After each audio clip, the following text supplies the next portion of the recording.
know that we winning, we with it, we going, we flowing again. I might just go buy a Benz, I might just blow my advance. Whoa, I did it all for the feeling. Alive, but I'm making a killing. I'm gonna break every ceiling, cause I need a million, but I don't need your money, you can pay me in respect. Cause once I do it big, what's to follow is a check. I need 100 bags, nothing more, nothing less. And the ops feel away, cause I'm next, I'm a threat. Oh yeah. Really, y'all don't know this, y'all in danger, I'm a threat. I'm a gamble with your life, cause you know that it's a bet. It's a bet. You know I ain't letting up, my foot is on your neck. Take my word for it, this a promise and a threat. Really, y'all don't know this, y'all in danger, I'm a threat. It's a gamble with your life, cause you know that it's a bet. You know I ain't letting up, my foot is on your neck. Take my word for it, this a promise and a threat. I ain't been feeling spectacular, flow so sick it's hazardous. Y'all still suck like Dracula. Sip this beat, let's back it up. And I don't care about critics cause they talk too much, and I know that I gotta keep on grinding, finding myself. I ain't gonna stop until I know I had enough. Mama, I made it, I know that they see me. I'm popping these bottles just like I'm a genie. I'm glad that you made me. It's all in my DNA. I'm up my cheeks like I'm working for Frito-Lay. And bet it back on myself. I don't do it for my health.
Really, y'all don't know this, y'all in danger, I'm a threat. I'm a gamble with your life, cause you know that it's a bet. It's a bet. You know I ain't letting up, my foot is on your neck.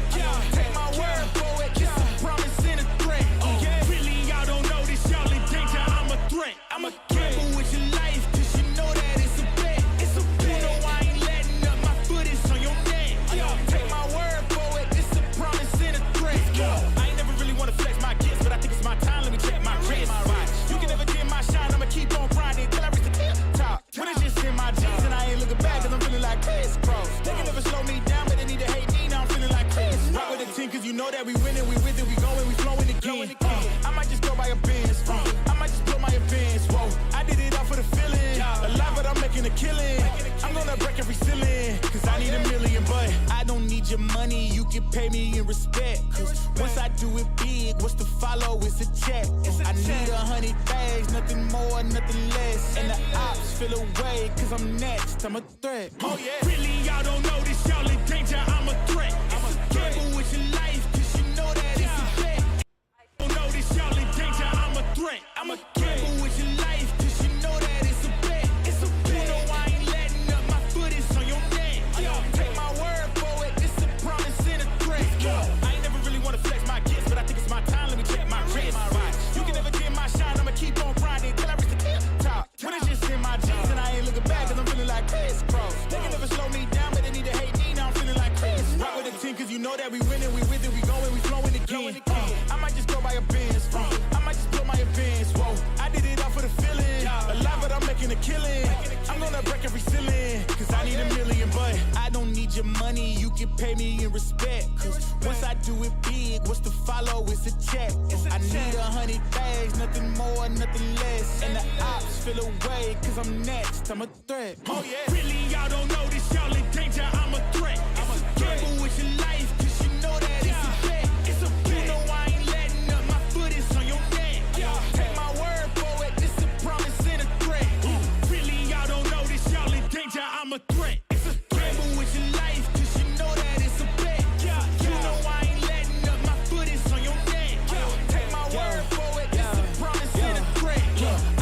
spectacular. Flow so sick, it's hazardous. Y'all still suck like Dracula. Sip this beat, let's back it up. And I don't care about critics, cause they talk too much. And I know that I gotta keep on grinding, finding myself. I ain't gonna stop until I know I had enough. Mama, I made it, I know that they see me. I'm popping these bottles just like I'm a genie. I'm glad that you made me. It's all in my DNA. I'm about my cheese like I'm working for Frito-Lay. And bet it bag on myself. I don't do this for my health. Every threat is a champion. Got the title, need a belt. I don't need your money, you can pay me in respect. Once I do it big, what's to follow is a check. I need 100 bags, nothing more, nothing less. And the ops feel away, cause I'm next, I'm a threat. Oh yeah. Really, y'all don't know this, y'all in danger, I'm a threat. It's a gamble with your life, cause you know that it's a bet. It's a bet. You know I ain't letting up, my foot is on your neck. I don't take my word for it, it's a promise and a threat. Really, y'all don't know this, y'all in danger, I'm a threat. Gamble with your life, cause you know that it's a bet. It's a bet. You know I ain't letting up, my foot is on your neck. I don't take my word for it, it's a promise and a threat. Still young spits, but you call me young boss. Eating real good, so a man's gon' floss. Got my way up in my view real posh. You a frisbee man, so that mean you get tossed. But a new clip, ~EO in the back. Numbers ran up, had to spit it with the chaps. Realest in the city, in my record, I fact. But your man's only chat when he do it in the raps. Like, squad go lost and don't really care what it cost them. You don't wanna cost them. My lifestyle awesome, couldn't decide if my gal wanted to, so I butt them. Don't run track, but I run up a check. Run, do it real big, gotta one up the next. Point to the sky with the one up, I'm blessed. I'm young, rich and black, so you know I'm a threat.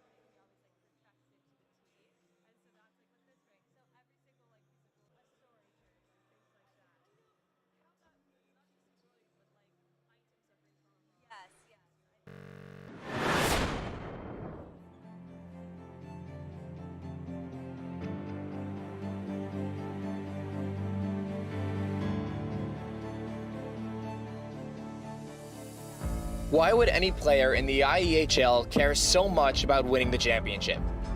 Why would they exert themselves and even risk injury to win a 1-month summer league?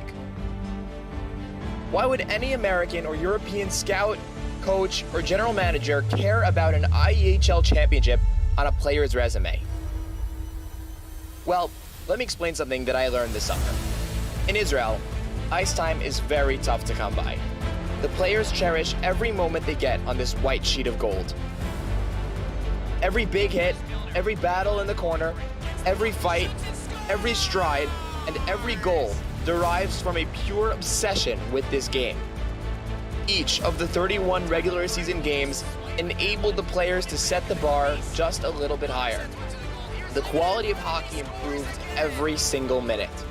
Now, 4 teams will get a chance to jump over that hurdle.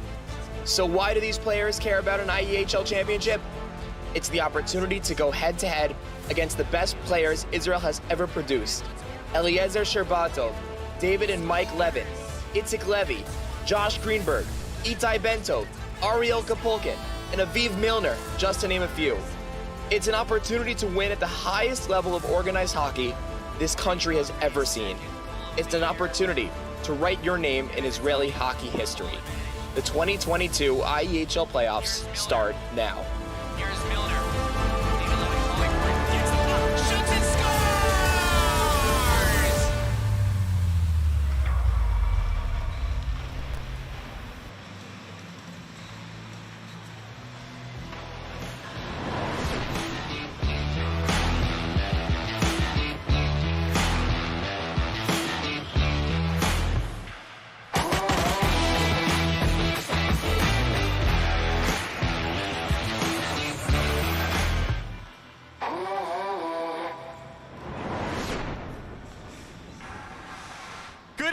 Welcome to One Ice Arena for the Israel Elite Hockey League Finals. My name is Ben Baruch, joined by my broadcast partner, 𝗃𝗄𝗃, and tonight it's Netanya and Jerusalem facing off in the finals, but really an incredible season up to this point, Jacob.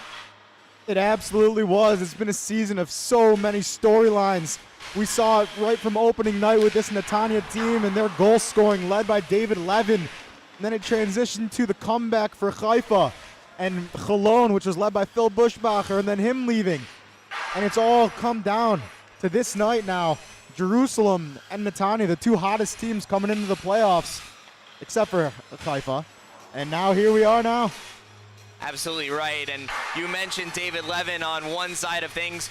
for 𝗬𝘁 Netanya, and there's also as 𝗬𝘀𝗍 𝗫𝗏𝗺 returning home finally to Israel to play in his home country in front of the people of Israel, and he's really put on a show this season. We've seen him dangle around defensemen. We've seen him score beautiful goals. He's been a real X factor for Jerusalem, and they're going to need him again tonight.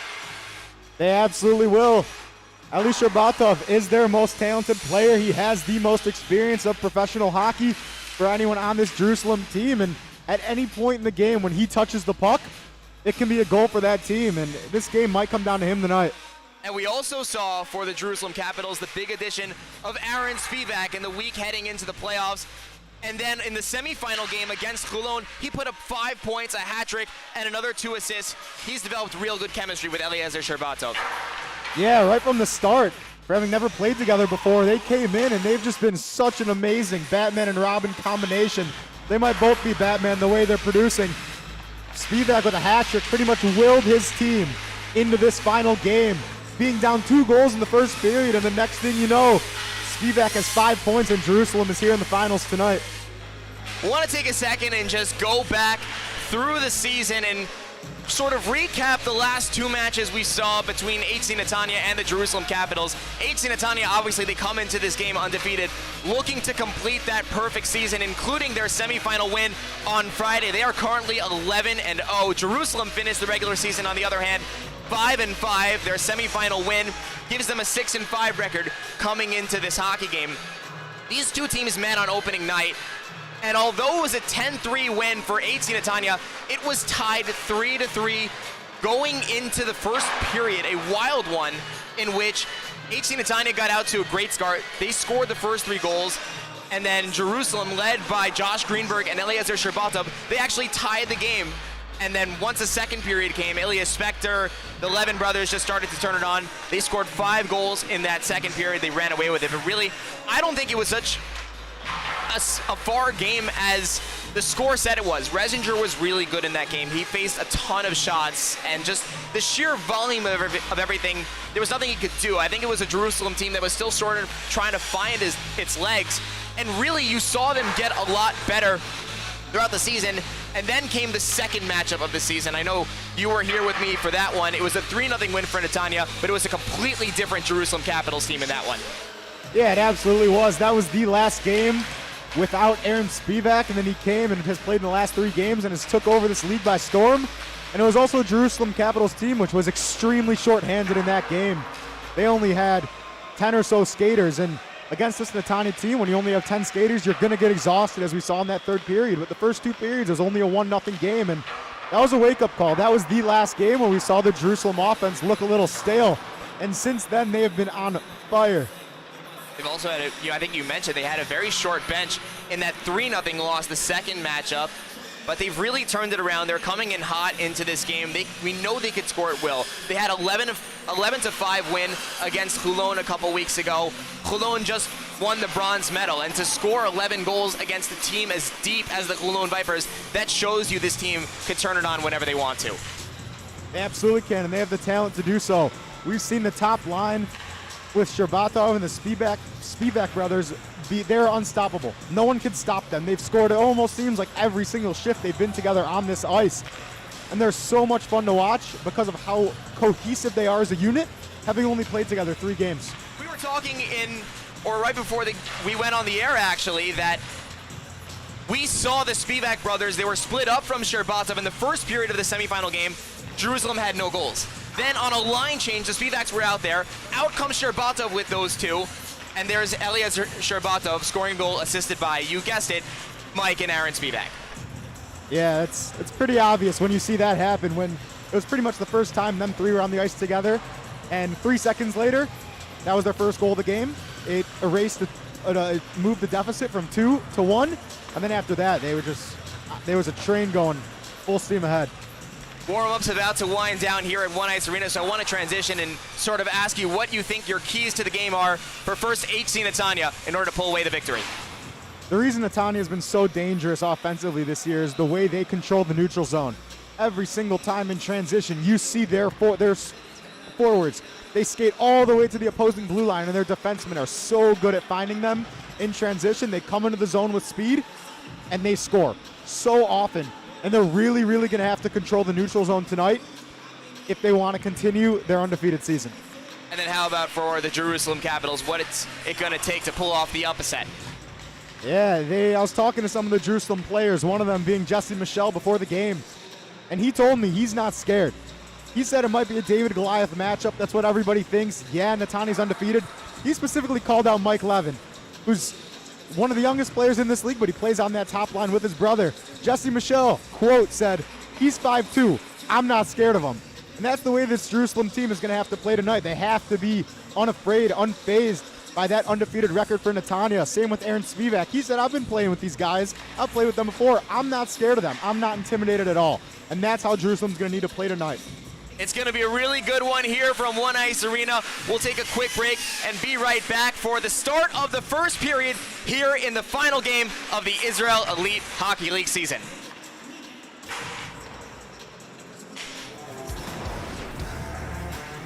Tonight's IEHL broadcast is brought to you by 𝗺𝗵𝗆 FPV drone video, 𝗵𝗃𝗆 skate sharpening, Hockey Central Shop in Krefeld, Germany, Transport Region, Canada's finest moving company for over 20 years, and 𝗨𝗏𝗃 photography store in Tel Aviv.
Welcome back to One Ice Arena as the teams are lining up at the blue lines.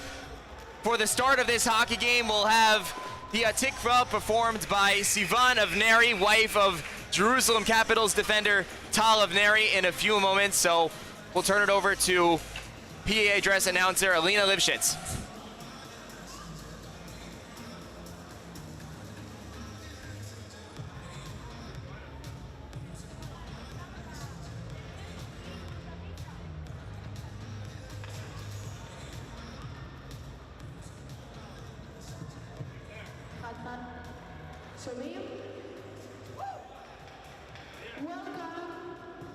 Welcome to the finals of the Israel Elite Hockey League 2022.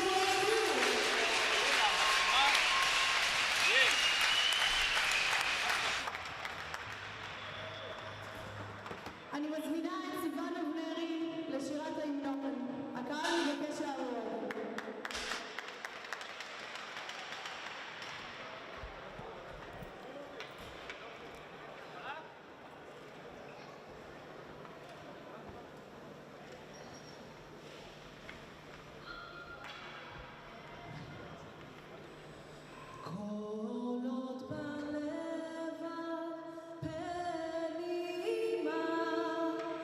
נפש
Tonight's IEHL broadcast is brought to you by 𝗺𝗵𝗵 FPV drone video,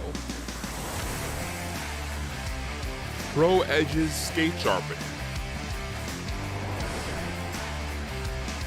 Hockey Central Shop in Krefeld, Germany, Transport Regent, Canada's finest moving company for over 20 years, and 𝗨𝗏𝗃 photography store in Tel Aviv.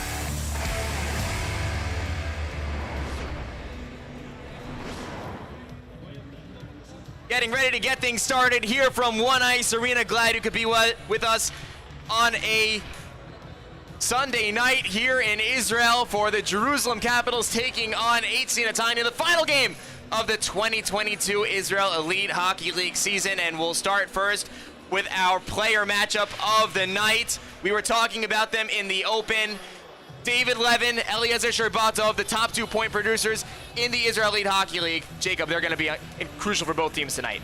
They absolutely will be. Both these teams' offense start with these two guys. And what else would you expect in a finals matchup between the two most talented players in this league? And it's going to be so special to watch these two go head-to-head tonight.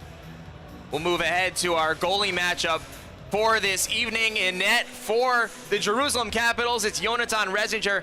Finished the regular season with a 5-4 record, a 4.11 goals against, and an .891 save percentage. And on the other side, it's Daniel Elisayev. He was part of that two-way tandem for 𝗬𝗏 Netanya, a 5-0 record for him, and stellar supporting numbers as well, Jacob. Absolutely. You saw right there that Resinger might have had 2 goals higher in his goals against average, but I don't want that to deceive you that he had the second best save percentage in this league. His defense let him down on many of those goals, which he gave up, and it's going to come down to him tonight. We've seen him stand on his head, and we've also seen him give up easy goals.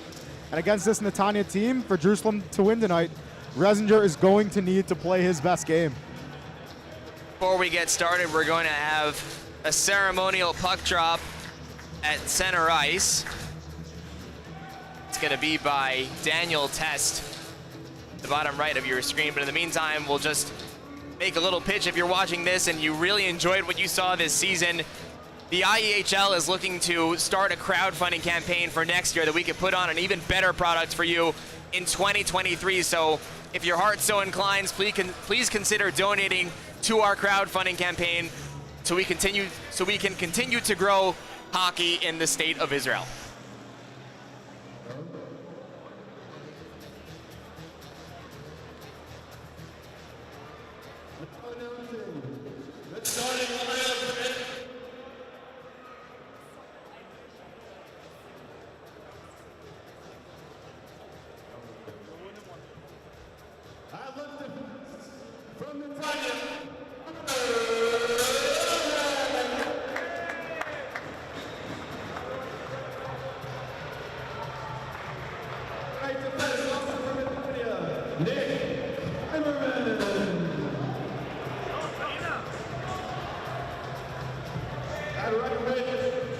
Give him a different mic.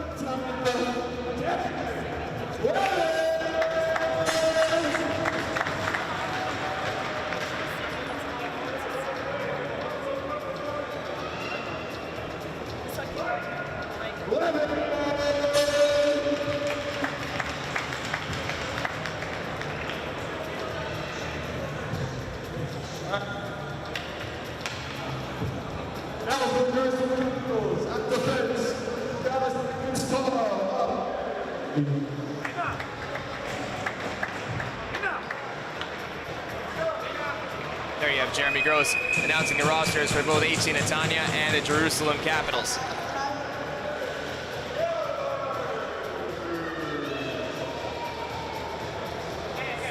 If he could get his mic to work. At left wing,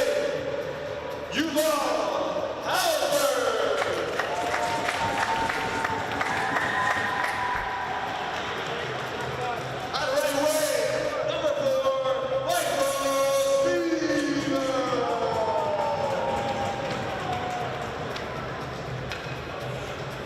at right wing, the captain for the Jerusalem Capitals, all the way from Montreal, 𝗬𝗎𝗄𝗃.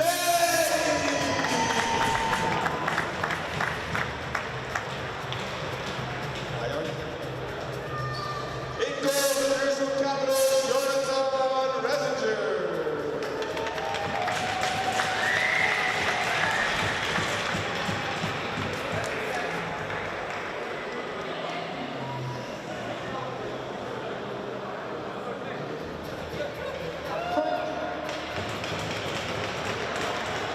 To do the mock draft, I'm happy to present Daniel Tes, the CEO of the Israel National Hockey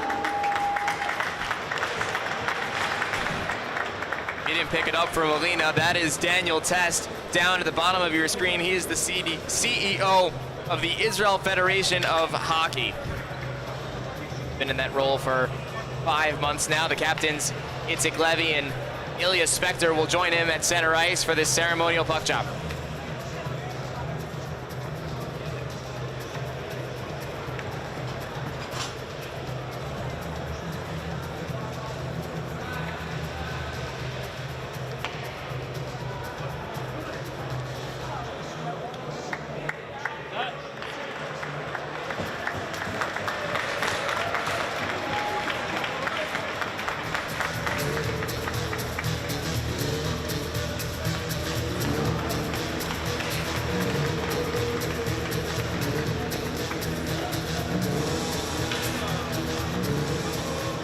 All the formalities now out of the way, we turn our attention to hockey. We're just moments away from getting things going.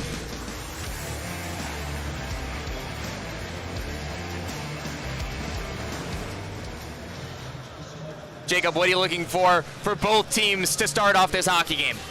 Yeah, we mentioned in our pregame show about the line combinations for the Jerusalem Capitals, and this is another combination that we really haven't seen yet. It's going to be Michael Spivak, Yuval Halpert, and their captain 𝗬𝗃 𝗬𝗏. This line jumbling could really play into Jerusalem's advantage, but now the lineups are going to be changed than what was announced. It looks like it's going to be Aaron Spivak. Nope.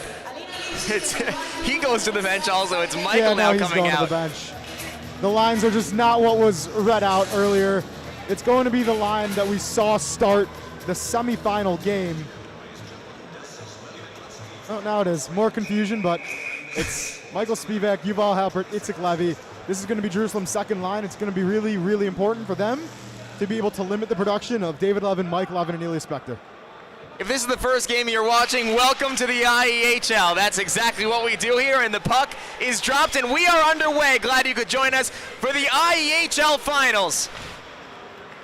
This one sent ahead to Viktor Vorobyov. He gets the red line and sends it in. 𝗏𝗏𝗏𝗏 takes a spill. Milner picks it up in the corner, but it's stolen away, and 𝗏𝗏𝗏𝗏 will send that one all the way down. This one will roll, but not fast enough, so no icing. Here is Igor Prutzkov wearing number 4 tonight. Then it's 𝗫𝗏𝗏𝗺 trying to get it around Prutzkov. It comes to Aaron Spivak. 𝗫𝗏𝗏𝗺 throws it across. 𝗵𝗏𝗺, shot is blocked down by 𝗬𝗏, and then Abin puts it in the corner. 𝗫𝗏𝗏𝗺 keeps the puck in the zone. In front is 𝗵𝗏𝗺, he scores! Jerusalem strikes first, it's 1-0. Wow, what a start to this hockey game.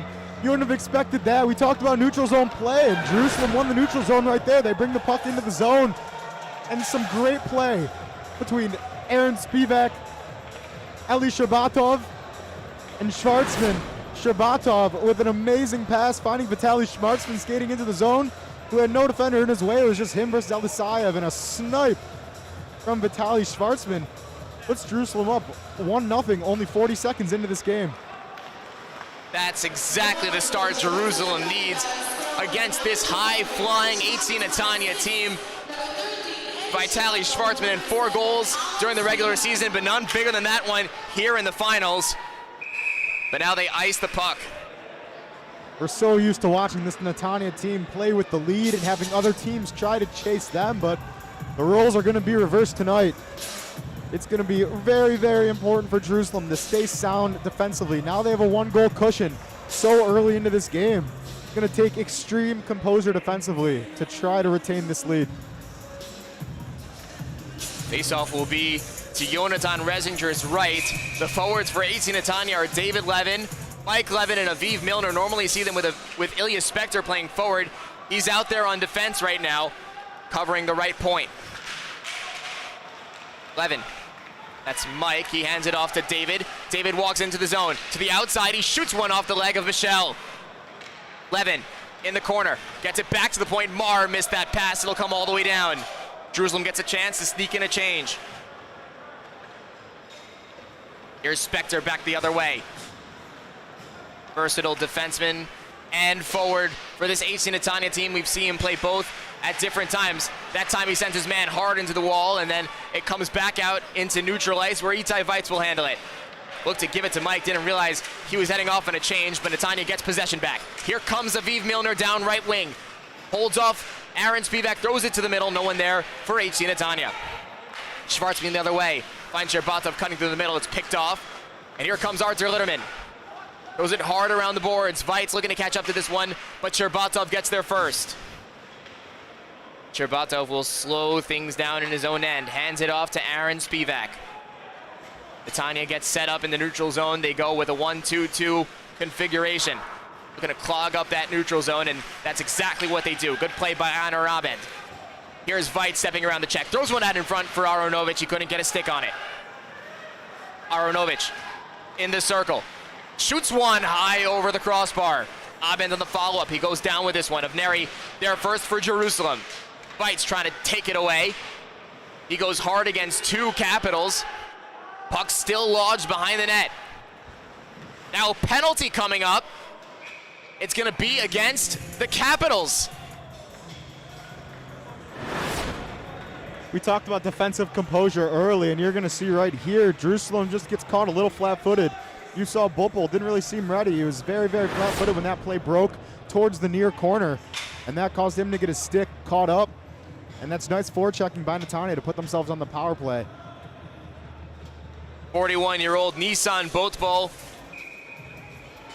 had 3 points in 9 games played as the captain of the Bat Yam Chiefs. Also played 8 games last season for the Jerusalem Capitals. He'll sit 2 minutes in the penalty box, but here's a steal. Aaron Spivak on a breakaway, comes in shorthanded. Spivak, he's stopped by 𝗏𝗏. Big save there by Daniel 𝗏𝗏, preventing a shorthanded goal. Here comes Mike Levin the other way, dropped it for Riegler. Down low it comes for Levin. Out of the corner with this one, back to David, can't hold his own. David right back in. Drops it for Spector. Ilya Spector goes behind the net. Throws one off the back of the net. It came out in front. Milner fishing for it, and he shot one off the arm of Resinger. Mike Levin will chop that one down, but it still gets behind him. He has to go recollect this puck with 1:11 left on the power play. 𝗏𝗏 dropped it for David Levin. Moves to the outside with this one. Now behind the net. David Levin cuts in front, tried to give it to 𝗏𝗏. Levin the follow-up on his backhand, couldn't get it on goal, and now 𝗕𝗏𝗺 moving quickly the other way.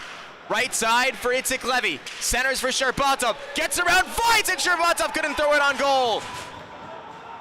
𝗕𝗏𝗺 still with the puck. He's going to bring it back to the neutral zone and then right back into the offensive zone. 𝗕𝗏𝗺 a shot. It's gloved down by 𝗪𝗏𝗫.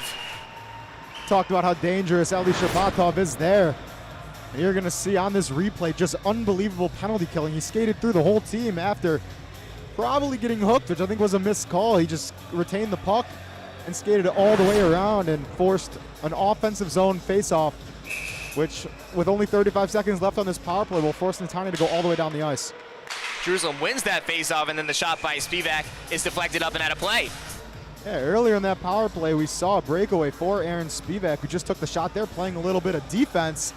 Very interesting, but after that save from 𝗪𝗏𝗫, the home crowd here in Netanya absolutely love it. Jerusalem does have a short bench tonight, but we've noted that one of their weaknesses is certainly on defense. So they might rotate some players between forward and defense throughout this hockey game. Spivak, an example of that there. There's a drive, and that hit the post! Tsigalov at the point, goes down low for Litterman, twists it around to 𝗬𝗽. 𝗬𝗏 cuts in front. He's double teamed and taken down. Comes back for 𝗂𝗂𝗍𝗃. Football out of the box. Comes to David 𝗬𝗏. Cuts to the outside. He shoots, and that never made it on goal. 𝗬𝗏 back in front for 𝗬𝗏, and he shot it wide. 𝗬𝗏 throws a big hit on 𝗕𝗏. That's going to be a penalty. The intensity in this game is so much different than we've seen in any IEHL game so far this season. You're going to see David 𝗬𝗏 throw an amazing pass from behind the net to 𝗧𝗵𝗆 right in the center of the net. And he totally missed, and that led to his frustration and a pretty dumb penalty on 𝗕𝗏 in the corner. Now Jerusalem will have a chance to strike on the power play, but back to the intensity in this game. The crowd is more intense. The players are more intense. It's going to be a lot of fun for the rest of this game. First power play of the game coming up for the Jerusalem Capitals, and they win the offensive zone faceoff. Comes to 𝗕𝗏. Gets away from Milner, throws one out in front. 𝗕𝗏 digging for it. It comes to the side of the net. Spector gets it, tries to clear it. Works around multiple Capital forecheckers and gets it ahead to David 𝗬𝗏. 𝗬𝗏 in over the line. Gets around Aaron Spivak. Goes behind the net. He's picked up by 𝗕𝗏. David 𝗬𝗏 hurls it down low. That'll kill some more time and force Jerusalem to come all the way back. Aaron Spivak pressured by Aviv Milner. Throws it across the ice to 𝗕𝗏. 𝗕𝗏 in, shoots, and it went wide. 𝗪𝗏 might have gotten a piece of it. Goals all the way down for Jonathan Reisinger with 1:11 left in the 𝗬𝗏 penalty. And it comes for Mike Spivak at his own blue line. Moves well through center ice. Backhands one ahead. Tries to catch up to this one towards the corner. He goes for a spill. And then Riegler able to clear it all the way down. 𝗬𝗏 tried to drop it off for Aaron Spivak. Had to skate back into it with 40 seconds left in the power play. 𝗕𝗏 down the right side again. He couldn't pick that puck up. Almost an offsides play, but they are going to call it. So far in this game, about 6 minutes in, we've seen both Aaron Spivak and Ilya Spector playing in a defensive role on certain shifts. And I really, really like that decision by both of the coaches. It's a championship game. There's no games after this. You empty the tank, and that means putting your best players on the ice for extended ice time. And that's what both teams are doing. There's a clear on goal that's stopped by Reisinger. He hands it off to Nissan Bothbo. Nearly turned it over, but Abrahams able to settle it down. Schwartzman ahead to 𝗕𝗏. Leaves it for Abrahams. Abrahams cuts to the outside. Now dips behind the net. Trying to turn away from Kreimerman. Abrahams strong on that puck. Tries to center it in front for 𝗕𝗏. But then 𝗬𝗏 able to send it right side for Aviv Milner. Milner cuts to the middle. Now to the outside. Milner shoots. He scores! Aviv Milner ties the game! That's an unbelievable solo effort from Aviv Milner on the penalty kill. That exact move that he made that you're about to see on the replay is a move that we've seen 𝗪𝗏 make a million times.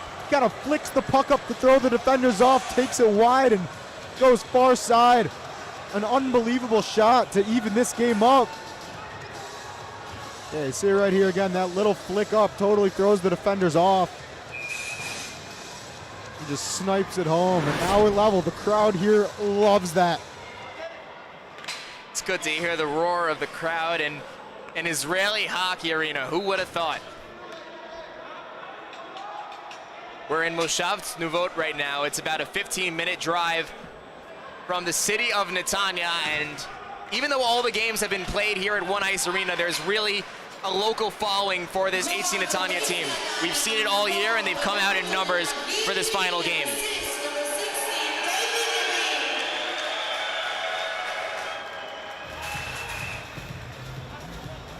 There you hear the crowd again after that goal, Jacob. Yeah, you hear the crowd. It's going to play a factor tonight. It's the biggest crowd we've seen so far this year, and you don't often have a home ice advantage in this league, but there definitely is one tonight for this HC Netanya team. Neutral zone faceoff is won by Netanya. Harmerman, left side to 𝗬𝗽𝗍𝗺. Tries to get around 𝗬𝗏. Strong stick at the blue line by 𝗬𝗃-𝗬𝗏, and now he'll send it ahead for 𝗃𝗏. Could have controlled that puck, so Netanya back on it. Riegler and 𝗨𝗏𝗍 play catch. Cross ice feed now to 𝗏𝗍. 𝗬𝗃 calling for it. He gets it ahead to Litterman. He tried to throw it in front for 𝗨𝗏𝗍, unsuccessful.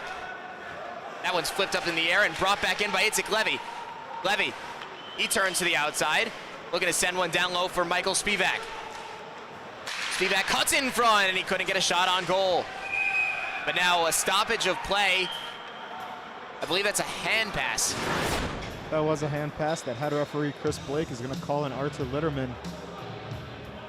Going to have a look at the goal one more time. That even this game up. This unbelievable individual effort from Aviv Milner, who's been a difference maker for this Netanya team all year. Playing on the second line, which is such an advantage to have a player of his caliber going against the other team's number 2.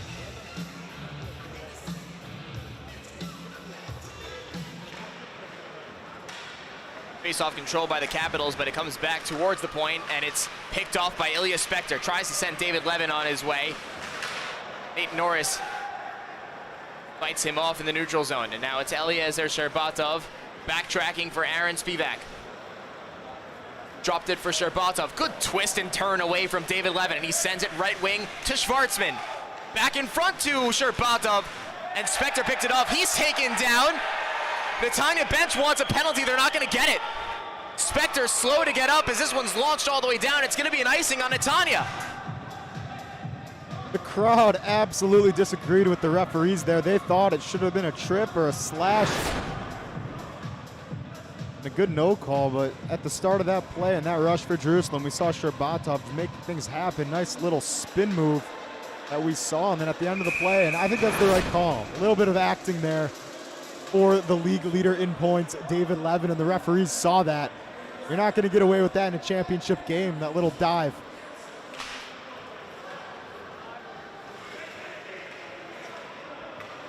Here is David Levin picking this puck up behind the red line. Hands off to Ilya Spector. Right wing for Mike Levin. Comes in over the line. In front for David Levin. Cuts in front. Barrels into Rezzinger. Puck is outside the net. We'll see if we have any penalties from this. Rezzinger looks okay, starting to get back up to his feet, but that was a hard collision in the Jerusalem goal crease. That was a very hard collision. I don't think there are going to be any penalties on the immediate play. Nothing from the extracurricular activities after, but you're going to see right here, Mike Levin and David Levin, that combination gets the puck into the zone, find David Levin in a very, very dangerous area. He gets kind of caught up with 𝗏𝗏 there and goes barreling in to Rezzinger. But there's not going to be a penalty. We're going to play 5-on-5, and I think that's a good call again, just a hockey play in front of the net. David Levin definitely got caught up with 𝗏𝗏's stick, but a good no call. Again, as we mentioned before, it's a championship game. There's a little bit more leniency for the chippiness and the physical play. Absolutely right, Jacob. That was mostly initiated by 𝗏𝗏. David Levin tried to stop up and slip it through the legs of Jonathan Rezzinger, but he was unsuccessful. Here's Michael Spivak. Dwindling time and space in his own end, he launches it ahead in the direction of 𝗬𝗃-𝗬𝗏, but Maurer there to clean things up, and he'll turn quickly away from him. Here's Maurer moving well through center ice. Dropped it off for Milner, he shoots, and a save by Rezzinger. Nice save by Rezzinger. We've seen earlier in this season, Rezzinger have trouble with those shots that go straight into his chest. He's dropped them a couple times. He stayed up just trying to catch the puck. Really nice play from Maurer here to set up and test Rezzinger as a defenseman, sliding it across, and Netanya was able to get a quality shot off. Off the defensive zone face-off, it's Nissan Bothbull handing off for 𝗏𝗏. He goes hard around the glass, rides the ledge of the boards, and this one will make its way down the ice, but not fast enough for an icing. Alpert wanted to put a check on, but the puck got away from him and Adi Riegler for HC Netanya. This one's sent ahead in the direction of Vorobyov in the meantime. Can't reach that puck either. Here's Prudskov looking for a pass. Guarded by 𝗵𝗵𝗃. He goes down low for 𝗵𝗏𝗹. Tries to go in front for Milner. That pass not fast enough. Now 𝗫 at the point. Picked up by Shlomo Mizrahi. Comes in front to 𝗵𝗏𝗹. He drives one off the leg of 𝗵𝗵𝗃. The follow-up by Rigler. Never made it on goal. 𝗵𝗵𝗃 able to clear the crease. What a great 2 block shots from 𝗬𝗏𝗺, putting his body on the line for his team. That's what you're going to get again in a championship game. You're going to see players put their bodies on the line for their team, and 𝗵𝗵𝗃 with 2 crucial block shots from great chances on that last shift. Jerusalem defensemen giving their all just about halfway through this first period. A 1-1 score here at One Ice Arena. Top guns for both teams out there. David Levin and 𝗬𝗫𝗇 𝗫𝗏𝗺 step in for this face-off to the right of Jonathan Resinger. Netanya wins it. Shot by Levin off the draw off the leg of Henrik Gelbart. Jerusalem gets it cleared again. Kreimerman up ahead to David Levin. Cross-ice feed for Mike. Mike stops up, trying to get around Gelbart. He does. Tries to feed it back for David Levin. 𝗫𝗏𝗺 got in the way of that pass. Prevented a scoring opportunity. Netanya wanted a penalty. They're not going to get it, but here's a turnover. Kreimerman throws one off a stick and into the rafters. We'll have a stoppage. Jerusalem got lucky there. Bad turnover. Trying to clear the zone from Vitaly Schwartzman, the first goal scorer. But on this replay, you're going to see here Mike Levin with some individual brilliance. But I want to walk that play back a little bit where we talked about the neutral zone play for this Netanya team. And Jerusalem let them walk into the zone with so much speed, which is going to cause problems for them defensively if they continue to let Netanya enter the zone with that much force. Jerusalem now with a chance to exit their zone, and here comes 𝗬𝗫𝗇 𝗫𝗏𝗺. Looks to make a move on Kreimerman. Thought better of it, but he turned the puck over. Here's Elias Spector. Has David Levin open for a shot. Spector takes it himself, tries to go to the backhand, but 𝗬𝗏𝗺 picked it off. Back it comes to Mike Levin. In over the line. Down low to David. Has Spector in front and a save by Resinger. David Levin again. Picked up by 𝗫𝗏𝗺. Levin curls one out in front. That one off the leg of Gelbart. And safely held by Jonathan Resinger. Really nice goaltending there from Jonathan Resinger. What this Netanya team does so well is every time they're in the offensive zone, players are constantly cutting to the middle. They cut behind the defenders so they can't see them. Spector did that right there. Resinger made a great kick save. And then there was another chance. Ségolov also cut into the middle at the end of that shift, but that's what makes them so dangerous. They know that pass to the middle is always going to be there. That's all team chemistry, Jacob, and if anyone has team chemistry, it's AC Netanya. The way they're able to roll their lines so efficiently every single game, it's a real treat to watch night in and night out. Ahead it comes for Guy Aronovich. Twists a pass over to Litterman. Gets it behind Michael Spivak. Gets it across now to Weitz. Itai Weitz throws one on. It's blocked down by Resinger. The puck's still in the crease. It's still loose. They bat away for it. It comes back to the point. Ségolov a drive and a save by Resinger. The rebound's behind him and it ends up behind the net. But now a stoppage of play. Resinger has lost his blocker. A moment ago, I mentioned how Resinger has had trouble with those giving up rebounds on those high shots all year, and he did it twice right there. I think he made an unbelievable save on that second rebound where he almost threw his blocker behind his back to stop the puck and send it wide. That's unbelievable goaltending after some very bad goaltending from Jonathan Resinger. We talked about he's going to be a difference maker with that save percentage, and he's looked really solid so far, even though he's given up a couple rebounds. And also the puck's been in his end for easily the last few minutes. I'm not need to call Elisayev's name lately. As here's Spector dancing around, and he can't put it behind Resinger. 𝗫𝗏𝗺 looking to move things the other way. Here he comes down right wing, joined by Vitaly Schwartzman. 𝗫𝗏𝗺 to the inside. He's back checked by 11. 𝗫𝗏𝗺 gets away, cuts to the middle, sends it across, and they score! Aaron Spivak! It's 2-1! That 𝗫𝗏𝗺 to Aaron Spivak connection strikes again for the millionth time in the last 4 games. But that was all Elie 𝗫𝗏𝗺. You're going to see on the replay here just individual brilliance from 𝗫𝗏𝗺, just dancing around the defenders, faking it outside. cuts back inside, dances around another Netanya defenseman, walks the defense all the way over to find 𝗵𝗵𝗃 wide open on the doorstep to take a 2-1 lead. After the majority of the last 10 minutes have been played in the Jerusalem Capitals defensive zone, they walk it down, and they only need that one little bit of chance for 𝗕𝗏𝗺 to make something special happen for his team. That's what he's able to do for this hockey club. That's a treat to watch. 𝗵𝗃𝗃, the beneficiary. He's now involved in every single Jerusalem Capitals goal these playoffs. 5 points in the semifinals and an assist and a goal here in the final. Milner the other way. Goes one in front for 𝗵𝗺. It comes back to 𝗵𝗹𝗆. He chips one down low towards 𝗵𝗺. He's pinned to the boards by Levy. 𝗵𝗹𝗆 puts a check on 𝗵𝗃𝗃 as Jerusalem tries to bring the puck out. 𝗵𝗺 centers it for Milner. Runs into a lot of traffic, and Henrik Gelbart will go back to move this puck. 𝗵𝗵𝗃 throwing off the stick of a D. Riegler. So Netanya able to keep it deep an extra second. 𝗵𝗺 will head to the bench on a change. 𝗵𝗵𝗃 up ahead for Michael 𝗵𝗵𝗃. Has 𝗬𝗏𝗺 along for the ride. 𝗵𝗵𝗃 goes to the outside, cuts one in front, but 𝗪𝗂𝗍 held the pass off. Now it's Mike Levin the other way.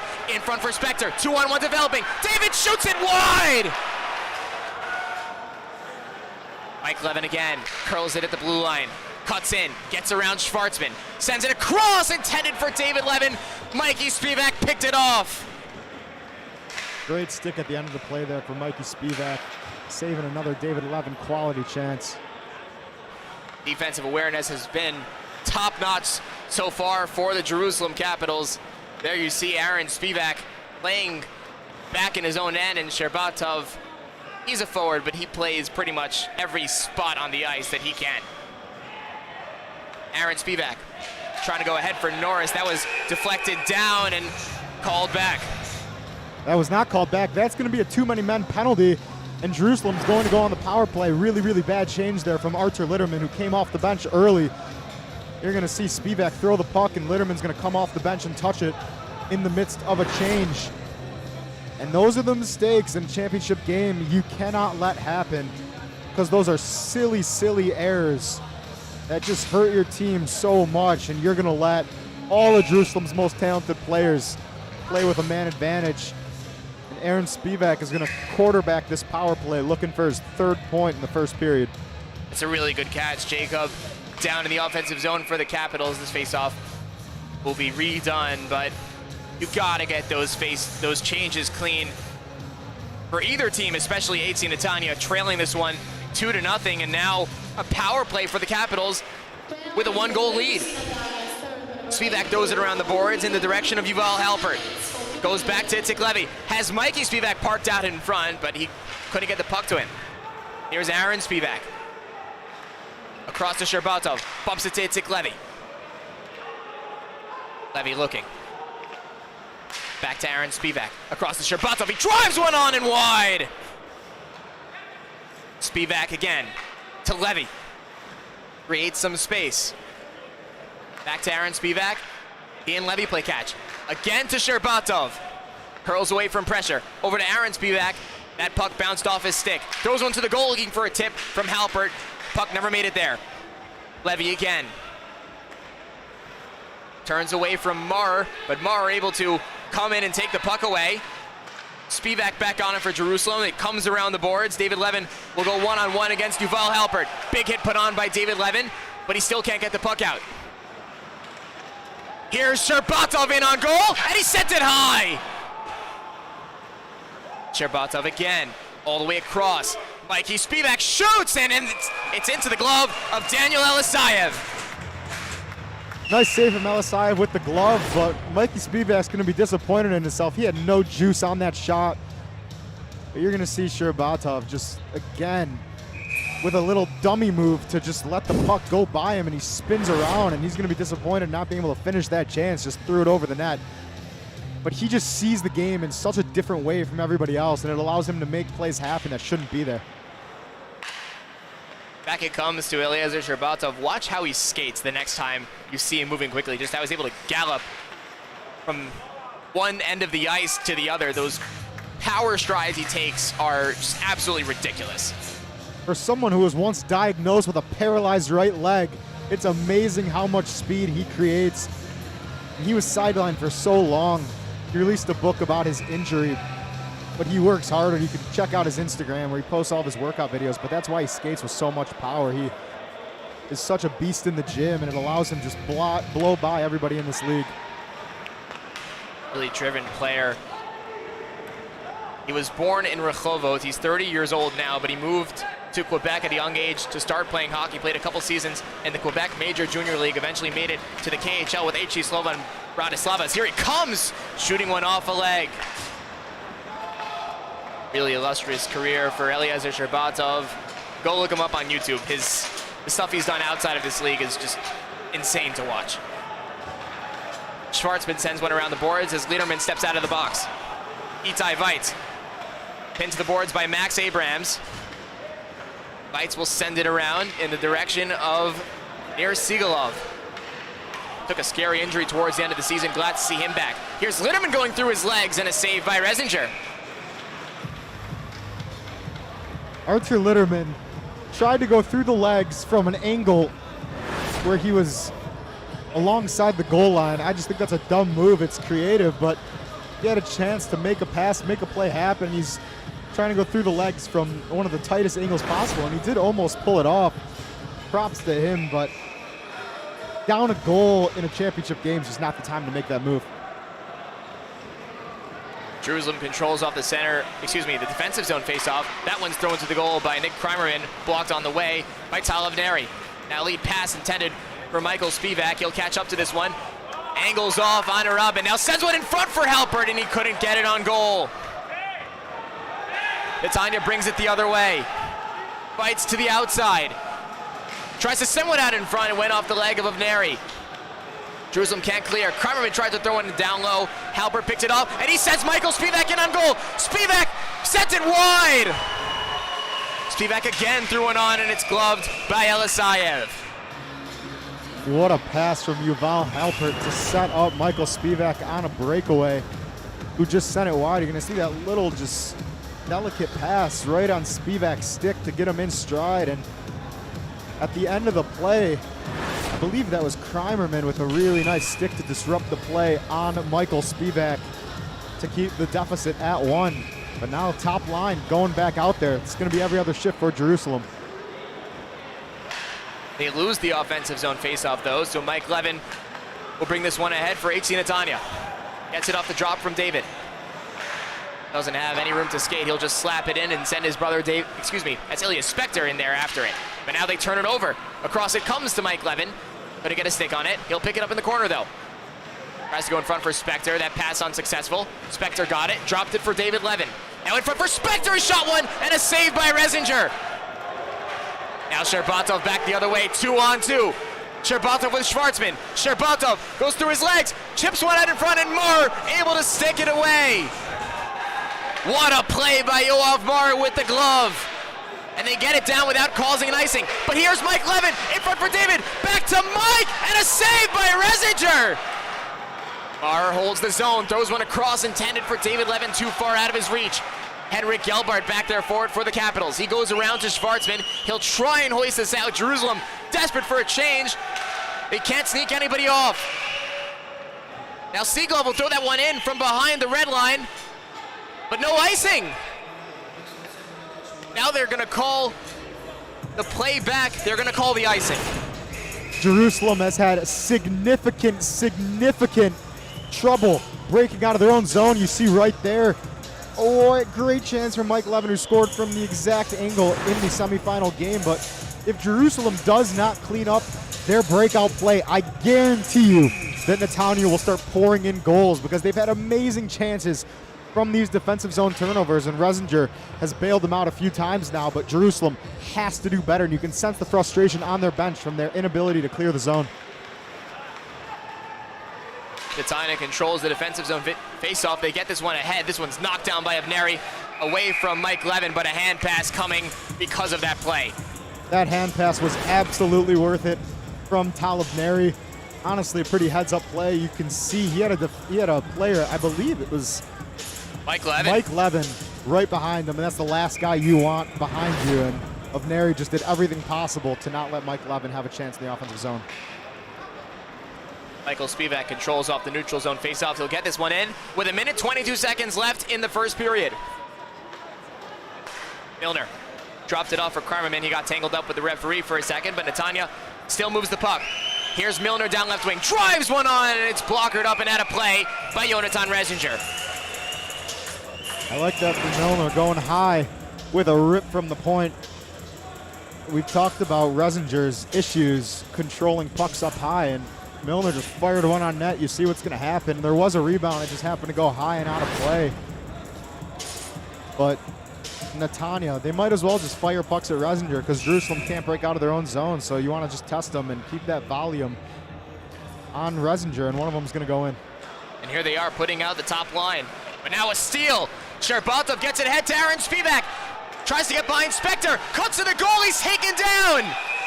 Penalty coming against Ilya Spector, and it's a penalty shot! Ilya Spector absolutely denied a clear goal-scoring opportunity there with no one in between Aaron 𝗵𝗃 but the goalie. And that was a clear attempt just to hack him and stop the goal, which is pretty smart because statistically, you are far less likely to score on a penalty shot than you are a breakaway. So now 𝗪𝗪𝗪 is just going to see the puck, and Aaron 𝗵𝗃 can try to come up big for his team. It's Aaron 𝗵𝗃 and Daniel 𝗪𝗪𝗪 one-on-one in the IEHL final. Doesn't get better than this with a chance to put his team up by 2. Here comes Aaron 𝗵𝗃 with a lot of speed from his own end of the ice. Straight in on goal. He's stopped by 𝗪𝗪𝗪! Aaron 𝗵𝗃 had a lot of trouble on that penalty shot controlling the puck. The ice this year has had the tendency to force the puck to jump up, which makes it really hard for players to keep the puck on their stick for a while. You see it right there. The puck was just flopping up and down. It was never laying flat, which makes it really, really hard for the offensive player to be precise with their shot. And 𝗪𝗪𝗪 came up huge on that penalty shot, but I think a lot of that was due to Aaron 𝗵𝗃 not being able to control the puck. But nonetheless, 𝗪𝗪𝗪 came up big, and it's still a 1-goal deficit. Remember that save if Netanya ties the game. There's a shot and another save by 𝗪𝗪𝗪 off Michael 𝗵𝗃. Really smart play from Michael 𝗵𝗃, who's now playing some defense. He threw that one low, trying to get a tip from any of the players, and at the end of this play here, we see Jerusalem captain 𝗧𝗲 shaken up in front of the net.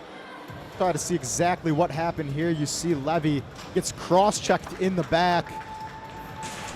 It looked to be a little bit of a unintentional collision, but 𝗧𝗏's coming up holding his face. I think he hit his face on the way down on the ice on something. His visor's broken. Yeah, and your visor breaks, that's really dangerous.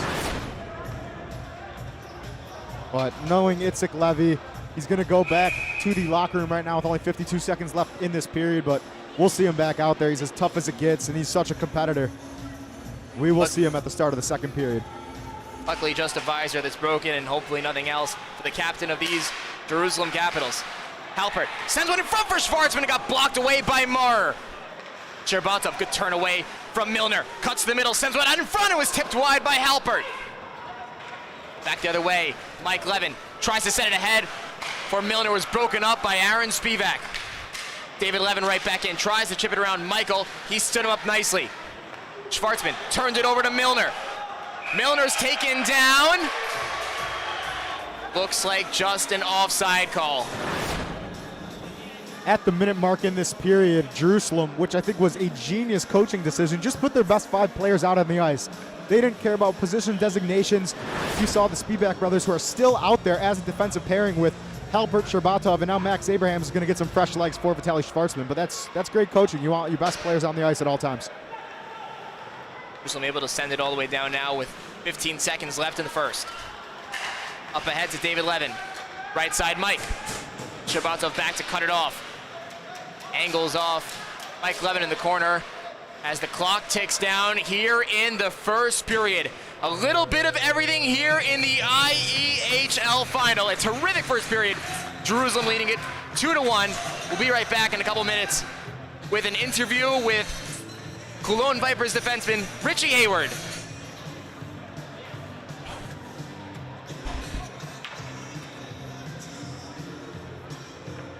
Yes. Video now? Oh, I was. One music video, then we're gonna go with.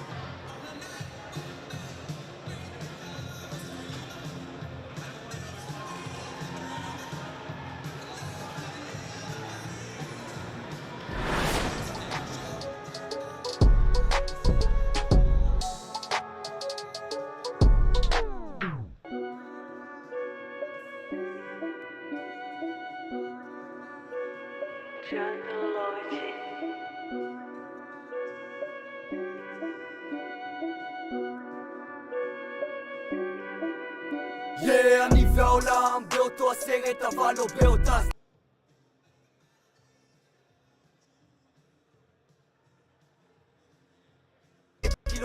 לא הכל שממשית חרת ללכת בסרט אז עובר את הדרך על מידים בחרה שלי הייתי הכי ריל מוצא את הערך בשיט שלי בחדר מוציא את 𝗵𝗃 השדים מחכים מחוץ לקיר שלי היום מסתכם ונמדד שרת אתה גם נשארת לבד קשר לאהבה אחרי העבר אם שרת אתה גם בלי אהבה כולם רעבים ותמיד חסר שוב אותו סרט התפקיד הזה מבין את הדרך מכיר את הזה סצנה נמשכת לא מפקיד הזה אני והעולם באותו הסרט אבל לא באותה סצנה לא הכל הולך, לא הייתי רוצה אחרת כי לא הייתי מגיע הנה הכל התהפך, אני והעולם באותו הסרט אבל לא באותה סצנה לא הייתי רוצה אחרת כי לא הייתי מגיע הנה למרות כל החיבור אני מרגיש בחוץ למרות כל הרצון אני מרגיש זקוק למרות ההישגים אני לא מרגיש סיפוק למרות החופשיות אני מרגיש כלוא אני מרגיש כלוא שנים רץ במעגלים אני מרגיש תלוק בחוץ הכל טוב מבפנים אני מרגיש דפוק עם כל מה שאני עושה אני לא מרגיש סיפוק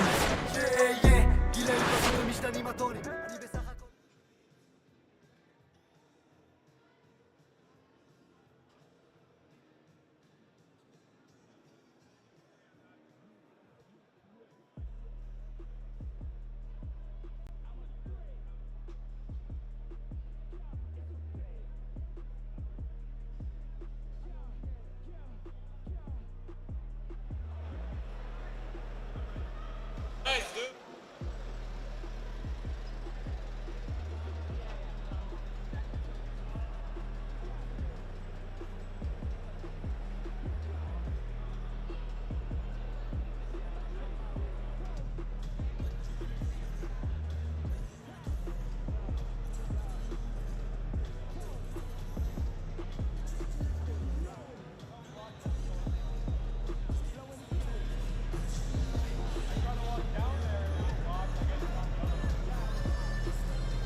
need your money, you can pay me in respect. Cause once I do it big, what's to follow is a check.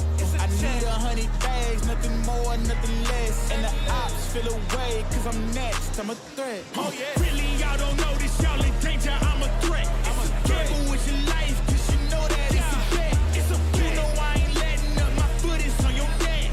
Take my word for it, this a promise and a threat.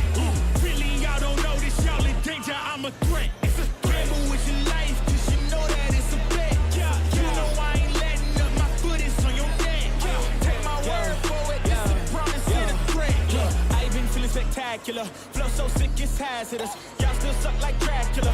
Sip this beat, let's back it up. And I don't care about critics, cause they talk too much, and I know that I gotta keep on grinding, finding myself. I ain't gonna stop until I know I had enough. Mama, I made it, I know that they see me. I'm popping these bottles just like I'm a genie. I'm glad that you made me. It's all in my DNA. I'm about my chips like I'm working for Frito-Lay. And bet the bag on myself. I don't do this for my health. Every threat is a champion. Got the title, need a belt. I don't need your money, you can pay me in respect. Once I do it big, what's to follow is a check. I need 100 bags, nothing more, nothing less. And the ops feel away, cause I'm next, I'm a threat. Oh yeah. Really, y'all don't know this, y'all in danger, I'm a threat. It's a gamble with your life, cause you know that it's a bet. It's a bet. You know I ain't letting up, my foot is on your neck. Take my word for it, this a promise and a threat. Really, y'all don't know this, y'all in danger, I'm a threat. Gamble with your life, cause you know that it's a bet. You know I ain't letting up, my foot is on your neck. Take my word for it, this a promise and a threat. Still young spits, but you call me young boss. Eating real good, so a man's gon' floss. Got my way up in my view real posh. You a 𝗧𝗲𝗺 𝗺, so that mean you get tossed. But a new 𝗃𝗁𝗃 in the back. Numbers ran up, had to spit it with the chaps. Realest in the city, in my record, I fact. But your man's only chat when he do it in the raps like Swag go lost and don't really care what it cost them. You don't wanna cost them. My lifestyle awesome, couldn't decide if my gal wanted to, so I butt them. Don't run track, but I run up the check. Run do it real big, gotta run up the next. Point to the sky with the run up, I'm blessed. I'm young, rich and black, so you know I'm a threat. Welcome back to One Ice Arena. We're between the first and second periods, and we're joined up here in the booth by 𝗂𝗏 defenseman 𝗵𝗏𝗺 Hayward. Definitely not a stranger to this broadcast booth. Richie, how are you doing, first of all? I'm doing well, Ben. How are you? Thank God. I mean, we're watching a great finals game here in the state of Israel. It's ice hockey. Not a lot could be better than that. What do you think of the game so far? One word to describe it is intense. And one thing that I try to explain to people back home that aren't familiar with hockey is there's a difference between regular season hockey and playoff hockey, where that intensity just ramps up even more. And we're seeing it on full display. Guys finishing their hits, guys going into corners a little harder than they usually would during the regular season. And we have a good show to show for it so far. It's been an excellent hockey game so far. I also owe you a bit of congratulations. Your 𝗂𝗏 Vipers won the bronze medal game last night, the second straight year. You and the 𝗂𝗏 Vipers are medaling here in the IEHL. Your thoughts on how that game went for you?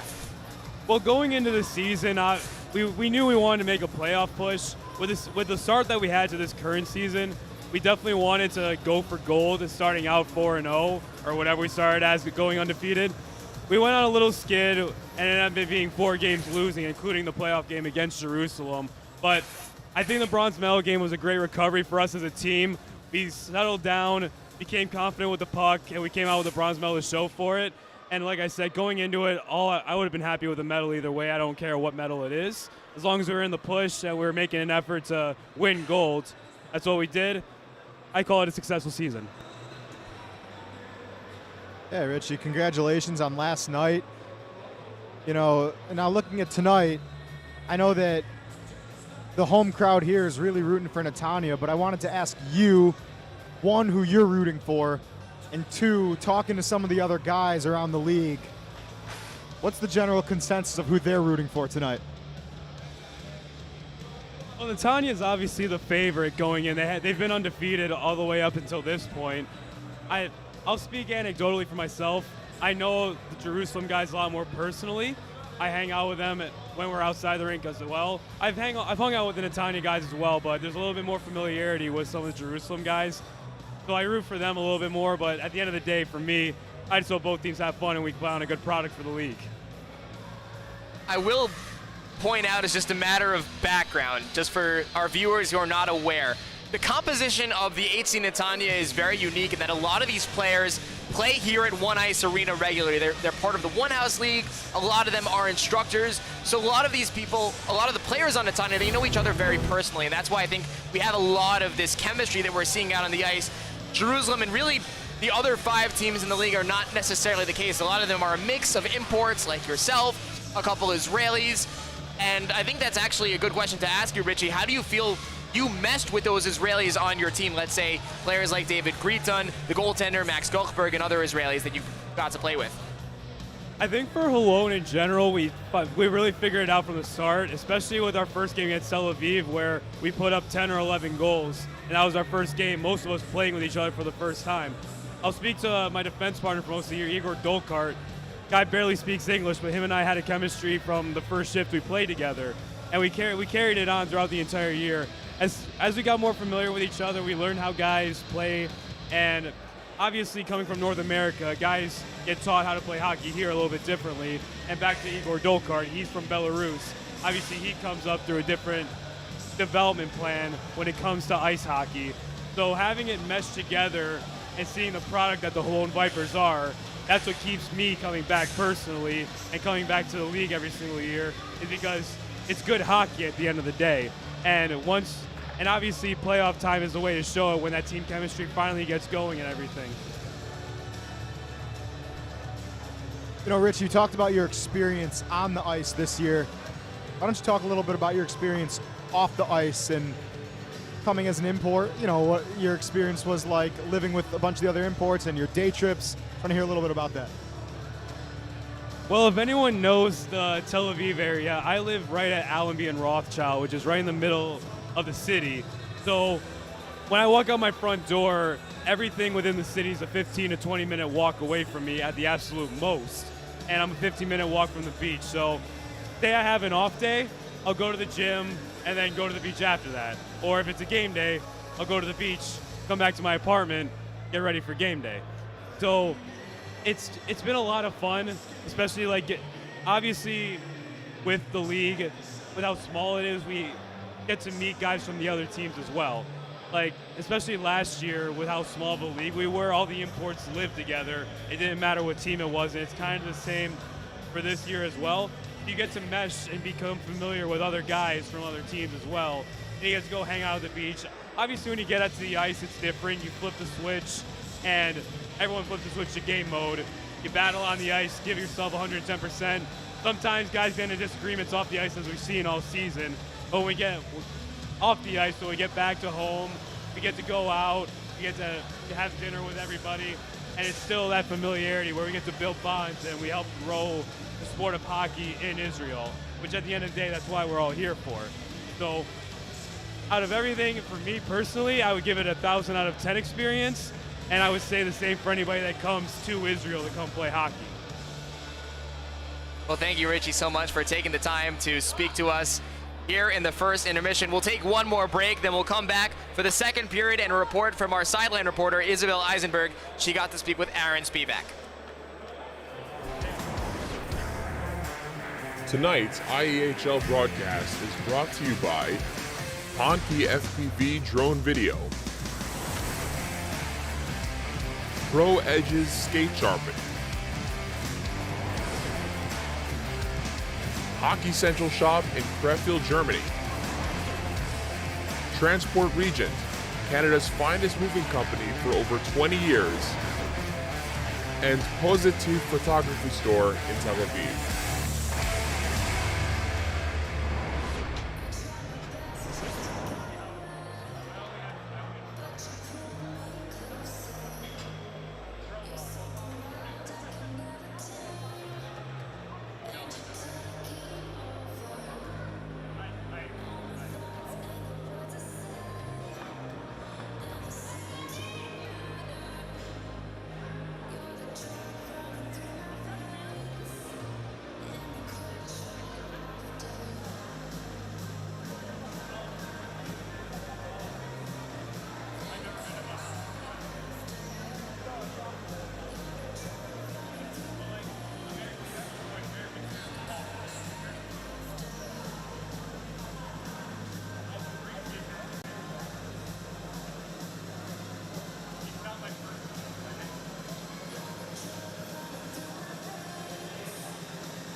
IEHL Arena. We're getting set for the second period.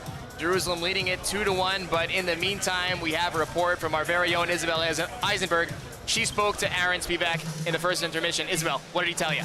Thanks, Ben. Just talked to 𝗵𝗃. He played hockey around the world and says being playing Israel is truly something special. He calls Team Jerusalem the underdogs and says he thinks Team Netanya was not expecting them to come out this strong. And he thinks they're going to be stepping up their game in this period. But Team Jerusalem will be matching their energy. He had quite a game in the semifinals, but when I asked him what the highlight of his has been, he said it is yet to come. So keep an eye out for 𝗵𝗃 because he's giving it his all in this game. I'm Isabel Eisenberg, now back to you, Ben. Thank you so much, Isabel, and back here with my broadcast partner, Jacob Schlussel. 𝗵𝗃 involved in both of those Jerusalem goals in the first period. He was a real big piece of Jerusalem's great early start in this hockey game.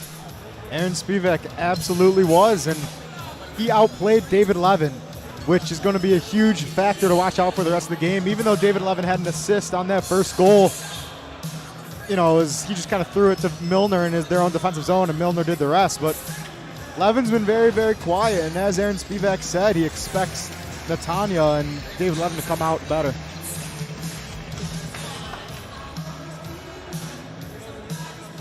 Team's getting set for the center ice face-off. We see 𝗬𝗫𝗫 out there with 𝗵𝗃 as well as Vitaly Schwartzman. And Netanya counters with their top line of David and Mike Levin and Ilya Spector. 𝗵𝗃 rolled out to his spot on the face-off, dancing and singing. We're all in a good mood tonight, aren't we? Here's Schwartzman in for the Capitals, throws one to 𝗵𝗃, it's punched away by 𝗫𝗫𝗫.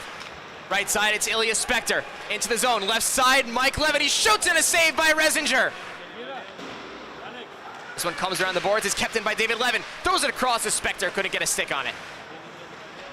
Now 𝗵𝗃 will send it around the boards. Aben keeps it in, sends it across, but it's picked off by 𝗵𝗃, and he gets on his horse, gets around the Levin brothers. 𝗵𝗃 to the outside, shoots one, and a save by 𝗬𝗫𝗫. We know what 𝗵𝗃 can do offensively, as we just saw right there, taking it end to end. But what we hadn't seen from him in the last few games was his defensive play. As great as he was offensively, he did get caught lollygagging back a little bit on defense, which led to a few of his opposing team's goals in the last few games. But he's been a totally different story. He's playing a great two-way game here tonight with an interception right there. There's a shot by Michael 𝗵𝗃 off the face-off that's ticked aside by 𝗬𝗫𝗫. Round it comes to Michael 𝗵𝗃. Throws one back on goal, looking for a tip from Halpert. He couldn't get it on goal. Now Milner chips it ahead, but from behind the red line, no icing though. At center ice, a 𝗫𝗫𝗫 will chip it back in. Comes ahead for Yuval Halpert. Halpert with a shot off the glove of 𝗬𝗫𝗫𝗫. 𝗬𝗫𝗫𝗫 trying to mentally check back in. You saw him shake his head after that play, but now the puck's in the Netanya bench. Netanya thus far in this whole game has line matched. They have put their top line centered by David Levin against Jerusalem's top line with 𝗵𝗃 and 𝗫𝗫𝗫, and 𝗵𝗃 and 𝗫𝗫𝗫 have completely outplayed Netanya's top line, and you can see them line matching again right here, but I think they might want to move Levin, and Spector away from 𝗫𝗫𝗫 for the rest of this game. We've seen how well 𝗫𝗫𝗫 plays offensively, but you could watch on this play, he's incredible defensively as well. One of the best 200-foot games in this entire IEHL. There he is, stripping the puck away from Ilya Spector, and now he looks to start a rush. Gets it out of the defensive zone. Honor Aben threw one off of 𝗵𝗃. It's brought in by Schwartzman, but offside. Another defensive play by 𝗵𝗃 there with the interception to try to take it the other way, which was halted. You see an interception right there, putting his body in the way of the Aben pass. Off the offside, face-off will be in the Netanya end of the neutral zone. Here comes David Levin, hard down the left side of the ice. Gets around Michel, comes topside, turns quickly away from 𝗵𝗃, but he couldn't stay on his feet. 𝗫𝗫𝗫𝗫 couldn't catch up to this puck, but now he gets it back. Has 𝗵𝗃𝗃 and Vitaly Schwartzman along with him. 𝗕𝗁𝗃𝗃 in front for 𝗵𝗃𝗃. Couldn't get it towards the goal, but now icing coming against HC Netanya. Immediately after that icing, 𝗕𝗁𝗃𝗃 is pointing to players on the Netanya bench of who should be out there, which is such a brilliant play, trying to get the tired skaters back out there on the ice. Real veteran play by Eliezer 𝗕𝗁𝗃𝗃. We mentioned he played in the KHL, also played in pro leagues in France, in Kazakhstan, where he won a championship in 2015, 2016, and of course here in Israel as well. Around it comes to Yuval Halpert. He lost that puck on a check by 𝗕𝘂𝗃𝗍𝗃, and now comes right wing for Mike Levin. He's in over the line, he's taken down, there's gonna be a penalty. Netanya headed to the power play. I've been preaching it all year, but speed draws penalties in this league. You see Mike Levin, who's one of the fastest players in this league, just tried to dance along the blue line in a very lazy play by Michael Spivak, just to throw in his stick there, and Mike Levin sold that penalty very well, but nonetheless, it was the right call. And just like we talked about 𝗕𝗁𝗃𝗃's smarts, David Levin is pointing to the other faceoff zone, which is his better side, because you do get to choose where the faceoff is when you go on the power play. And Levin is trying to draw up a set play on the fly here. Those are the little things which can really set you apart. David Levin has tried out for multiple NHL camps, including Toronto, Carolina, and Arizona, as this puck comes all the way down to Daniel Eliasayev. So David Levin has been around the pros for significant chunks of his career. Only 22 years old. Here he is sending one out in front to Rigler. He couldn't get a shot on goal. Here comes Eliezer 𝗕𝗁𝗃𝗃 shorthanded. Has Spector to beat. 𝗕𝗁𝗃𝗃, a shot, a save by Eliasayev, and it dribbles outside the crease. Here comes Mike Levin. Ahead to Ilya Spector. The drop for David Levin. Levin in front for Spector. Save made. Rebound, scores! Aviv Milner on the power play, and we're tied. That goal has been coming for so long. It's been a constant onslaught of pressure from this Netanya team. And they finally get a man advantage where they set up a brilliant play. Mike Levin over to Spector, who dropped it off to David Levin, who danced around, threw it back against the pressure from where it was coming from. And he put a shot on the net, which eventually came out. And all Aviv Milner had to do was put it home to a wide open net. Aviv Milner crashed the net hard there and was rewarded with the game-tying goal and his second of the game. Aviv Milner had 10 goals in the regular season, as well as 21 in only 10 Israeli pro games over in the Israeli Federation League. So he has a nose for the net. Here he is stopping in the corner, comes out with the puck. Milner across to 𝗵𝗹𝗆𝗆, but that pass missed his stick, so 𝗕𝘂𝗃𝗃𝗃 back to collect in his own end of the ice. Milner ahead to 𝗵𝗹𝗆𝗆. He's checked by Spivak, and now 𝗵𝗃𝗄 moves in. Turns away from Norris. 𝗵𝗃𝗄 all the way across. Milner back in front to 𝗵𝗃𝗄, sends it across, and he can't get a shot on goal. Eventually it comes on Resinger, and he kicks it away. Spivak tired, he will send one out, but now penalty coming behind the play. It's 𝗵𝗹𝗆𝗆 for cross-checking Yuval Halpert. That's a dirty and dumb play from Victor 𝗵𝗹𝗆𝗆. One of the older players on this Netanya team. You'd think he'd be smarter and know better. You're going to see it again right here. If the camera catches it, 𝗵𝗹𝗆𝗆, it's right there. They got caught up in front of the net, and then once Yuval Halpert skated past 𝗵𝗹𝗆𝗆, he got cross-checked in the back. And with 4 referees in this game, they are going to catch those retaliation behind the play penalties. And after Netanya scores a power play goal, they just gifted Jerusalem a chance to come back and do the exact same. They control the offensive zone faceoff. Aaron Spivak to 𝗧𝗃𝗃𝗃𝗃, then back to Spivak. Hesher on the far side. Here's Spivac drags and shoots. It's blocked on the way to the goal, and then it's taken out of the crease. But here comes 𝗵𝗲𝗺 back the other way. Milliner has Levin. Milliner drags and shot it wide. Halpert turned the puck over. Milliner sends it in front for Levin, and a save by Resinger. Here comes 𝗕𝗏𝗺 flying back the other way. Drives one and a kick save by Elysiayev. Levy spins it around for 𝗕𝗏𝗺. Out from the red line. He's hit hard by David Levin, able to get the puck to Levy. Now back to 𝗕𝗏𝗺, has it in his skates, but then it's stripped away by Levin and Spector.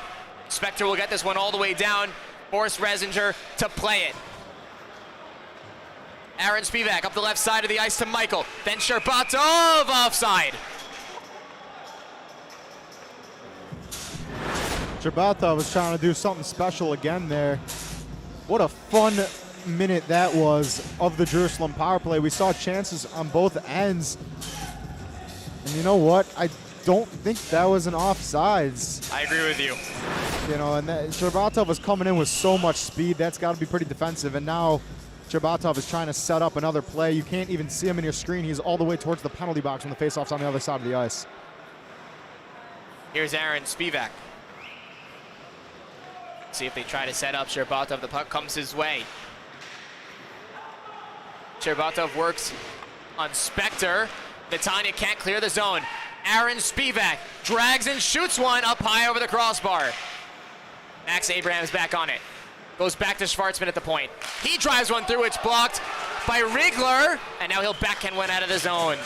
In a lot of pain, he'll head off to the bench and swap with David Levin. He picks his puck up but runs into Guy Aronovich. What a move by David Levin at center ice. Here he comes to the backhand, and he scores! David Levin! A short-handed goal! It's 3-2! What an individual play from David Levin. That is Netanya's second short-handed goal of the night. That's two short-handed and one on the power play. But this one was all David Levin. You see him make the play initially where he intercepts the puck. We're going to try to get the replay pulled up for you guys, but we're not.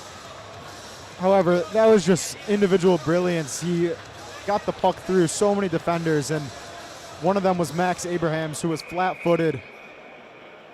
And Jerusalem at the end of this is going to call a timeout to try to collect themselves after their lead being erased and turned into a deficit. Only 6 minutes into this period. They still have 11 seconds left of power play time, but that's very, very disappointing. Another silly turnover, which results in their lead gone. And that's exactly what this HC Netanya team could do to you. We've mentioned a lot in the first period. Jerusalem was just hemmed in their own end for what seems like minutes on end, and somehow Resinger was able to keep the puck out. But we were talking during the period, and even during the intermission, we knew that wasn't a sustainable way to win a hockey game. No, it absolutely was not. Those turnovers, as I said, they were going to result in goals, and they were going to result in a lot of them at some point. And now David Levin, after a quiet start to this hockey game, has totally made his presence felt with 2 goal involvements at the start of this period. And Aaron Spivac on the bench was yelling at his team, said, "Enough with the selfish play." He said, make good passes. He was really, really emphasizing that on the bench, that they got to stop trying to stick handle around this Netanya team, because that's not the way they're going to win. And the stick handling is going to result in more turnovers. He was really emphasizing just passing the puck and swinging it around. Off the tie-up, it's controlled by Norris, and Jerusalem will bring it in the final seconds of their power play. Michael Spivac hurls with this one, sends one down low for Yuval Halpert. Out in front for Levy, couldn't get it to his stick, and now they have David Levin breaking. He's in alone! David Levin scores! David Levin again! It's 4-2! David Levin single-handedly putting this Netanya team on his back. 𝗵𝗆 really, really smart, because he would have had an opportunity to go on the breakaway there, but instead he goes to the bench, lets Netanya's best player go on. And in the matter of seconds, it is now a 2-goal lead for HC Netanya. The best player in this league so far this season is putting his mark on this period, and he's done it 3 times already. What a response after a bad first period from Netanya. Now it's a 2-goal lead. The first time these two teams met, it was a close game during the first intermission, and then Netanya scored 5 unanswered to make it 8-3. Looks like we're seeing a replay of that script. Now a 4-2 hockey game here from One Ice Arena. Looks like we're gonna have a penalty coming up. Was behind the play, Jacob. I didn't fully see who got it. I think it's gonna be 𝗵𝗃𝗏𝗵𝗆 going off. We've talked about earlier this year, 𝗵𝗃𝗏𝗵𝗆 has been known to retaliate often. And when you retaliate, it really puts your team down. They have all the momentum.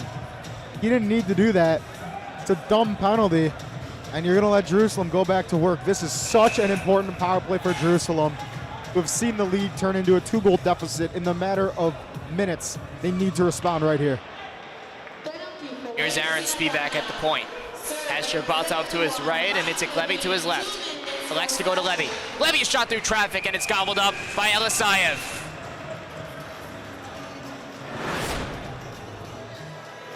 You see the replay right here. 𝗵𝗃𝗏𝗵𝗆, we talked about how good he is quarterback in the power play. Just walked the defense one way, passed it back the other. 𝗪𝗪𝗫 just tried to throw one on net and see what could happen. They need more of that. Tanya wins the defensive zone faceoff. 𝗪 pinned to the boards by Yuval Halpert. Levin pulls it out of the pile and sends Sigalov on his way. As Aaron Spivak and 𝗕𝗏𝗺 back, Sigalov lost the puck, and 𝗕𝗏𝗺 will collect. About 30 seconds off the 𝗵𝗃𝗏𝗵𝗆 penalty. 𝗕𝗏𝗺 at the offensive blue line, chopped away by Sigalov, but not out of the zone. The referee inadvertently kept it in. Bump back to Aaron Spivak. Turns with this one, gives to 𝗕𝗏𝗺. He fires one off the leg of Halpert and wide. Spivak again to 𝗕𝗏𝗺. Fires one wide, comes up front, and 𝗧𝗏𝗺 has to curl into the corner. Aaron Spivak drifts and shoots. It's blocked by Sigalov. Those two battle. The puck's up in the air. It's brought down by Michael Spivak. Now Aaron chips one down low, but a hand pass is called against Jerusalem. Michael Spivak kind of threw that puck down as it was up in the air. Very wisely, Aaron Spivak tried to make sure that his brother was the next one to touch it. Michael Spivak did not pick up on that, and therefore the draw is going to come out of the zone. And now we have some choice words being exchanged between Elie Cherbatov and David Levin. Elie Cherbatov is not one to often be a part of those altercations, but the intensity picked up, as we mentioned. Both David and Mike have incredible skill sets. Mike Levin was selected by the London Knights of the OHL. He's only 16 years old. He has very similar skill sets as his brother David, but I think the maturity still needs to come in there for Mike Levin. This one's nearly picked off by Arthur Litterman, but it's brought back by Aaron Spivak. Spivak, the older of the two Spivak brothers, as this one's turned over, and it's brought ahead by Litterman. Back check by 𝗕𝗏𝗺, able to write him off. Resinger out to play this puck ahead now to Michael Spivak. Spivak in with speed. Drops it for 𝗕𝗏𝗺, cuts the middle, sends one across, and they missed it wide. Battle for it near the Jerusalem bench. Netanya able to get it cleared. Spivak hit hard by Weitz, taken by Litterman. Has Mike Levin going to the goal. Litterman in front to Mike Levin. It ended up on goal. Resinger sticked it aside. Litterman back on the puck. Out in front, intended for Abend. Couldn't get the shot on. Spector does. Save Resinger in the crease, and they battle for it. It's picked out of the pile, and Jerusalem will bring it to safety. Abend curls the pass ahead to Mike Levin. In over the blue line. Has Milner trailing him. Levin goes behind the net. Out in front to David. Sends one towards the goal, bumped by Milner, back in front, it came to honor Abend. He couldn't get a shot on, but now the net came off, we'll have a whistle. Jerusalem really needs to collect themselves and re-energize themselves. In the first period, they were so intense. They were flying around the ice. Everyone was skating hard. So far in this period, we've seen the exact opposite. They look flat-footed and de-energized this entire time, and Tanya's been able to dance around them. Now we're going to see Josh Greenberg, who was one of the vets of Israel hockey, play his first shift of the hockey game. He came onto the bench at the start of this period. Let's see if he can play a part in that re-energization. Here's Nathan Norris getting it ahead to Josh Greenberg. Greenberg in over the line, shoots one, it's blocked by 𝗂𝗂𝗍 and ends up in the corner. Spector back to get it for 𝗬𝗂𝗍 Netanya. He goes around to near 𝗂𝗂𝗍. Then right side from Milner. David Levin up ahead to Spector. Spector chips it behind the defense. Norris back to collect it for the Capitals. Milner being hacked at by Tally Schwartzman, still able to curl the puck down low. Icing called against Netanya. Very sloppy hockey. Another shift of sloppy hockey for the Jerusalem Capitals. Lots of turnovers, no crisp passes.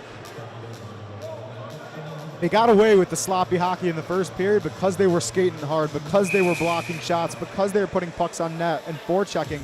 But they're doing none of that, so they're getting penalized for playing sloppy. And 𝗵𝗃 is visibly frustrated on the bench. He's trying to hype everybody up a little bit and get their legs under them once again. Tanya wins the defensive zone faceoff. 𝗂𝗂𝗍 punches it all the way down the ice. Michel will hustle back for this one, and icing is going to be called again. 10 minutes, 18 seconds left in the second period. Someone's going to need to step up for this Jerusalem team. We've seen that top line go to work, and it's only resulted in 2 goals tonight. You see out there right now, 𝗵𝗃, who threw that amazing pass to 𝗧𝗵𝗺 in the semifinal game, or Jesse Michel, who's the biggest physical force on the ice tonight. It's going to have to be one of their role players come up and re-energize this team. They lose the offensive zone faceoff for the second straight time. Now Levin wraps up with Halpert, and there's going to be a penalty. David Levin going to the box after having some words with the official. It's Chris Blake. He's showing him exactly what he did. He wrapped Yuval Halpert's head, and that's a clear penalty, Jacob. Yep, absolutely. If you ever make a play towards someone's head, grabbing their head, no matter if it's intentional or not intentional, whatever it is, you're going to see it once again right here. Halpert with a good play along the boards, just getting away. David Levin, who comes around and puts his head almost in a headlock. And now Jerusalem is going to have another chance on the power play. But or maybe they're not. putting Halpert in the box. I think Blake signaled for roughing for both of them.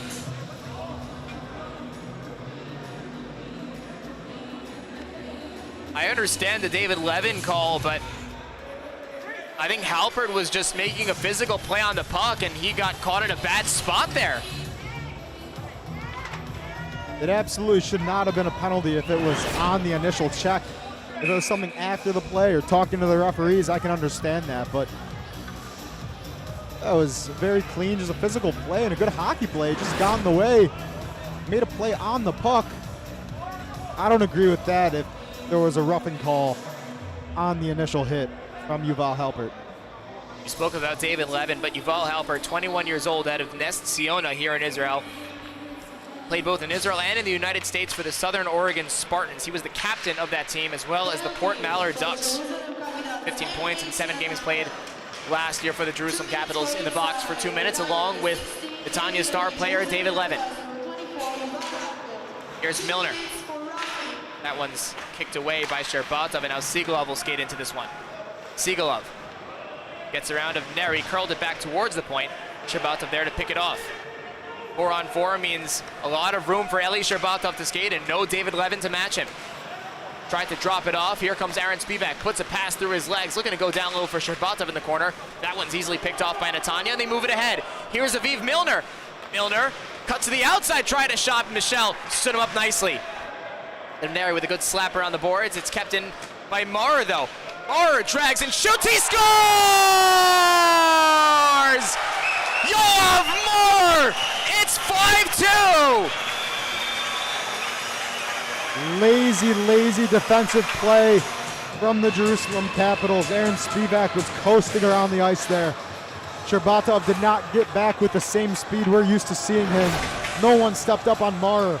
That was the defensive pairing of Michelle and of 𝗫𝗫. And now it's a 3-goal deficit. That is 4 unanswered in this period.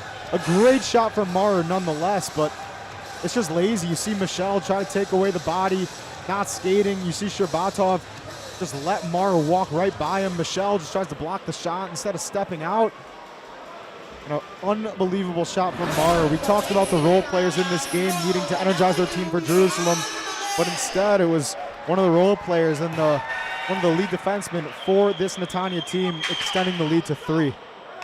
39-year-old dual Israeli-Canadian citizen only had 1 goal in the regular season. That's a shot that looks like it belonged in the net much more than once. A big goal here in the finals to extend the lead to 5-2. Here comes 𝗖𝗵𝗄𝗃, dropped it for 𝗬𝗏𝗺. He sends it across to Mike Levin out of his reach. Battle for it at center ice results in the puck coming all the way down behind Daniel Elisayev. Mike Levin up ahead to 𝗏𝗏𝗃. He picks up speed in his own end. Cuts the outside. Gets around 𝗓𝗏𝗪 wearing number 0 for the Capitals. 𝗏𝗏𝗃 into the boards by Norris. Still able to control the puck. Now it's Mike Levin. He curls to the slot. Takes a skate. Goes back to 𝗏𝗏𝗃. Little pick and roll action going on here. Mike Levin back down to 𝗏𝗏𝗃. He cuts to the slot. Netanya still with control of the puck. Now they send it across to Mike Levin. 𝗬𝗏𝗺 back in from the neutral zone. He shoots and it whistles wide.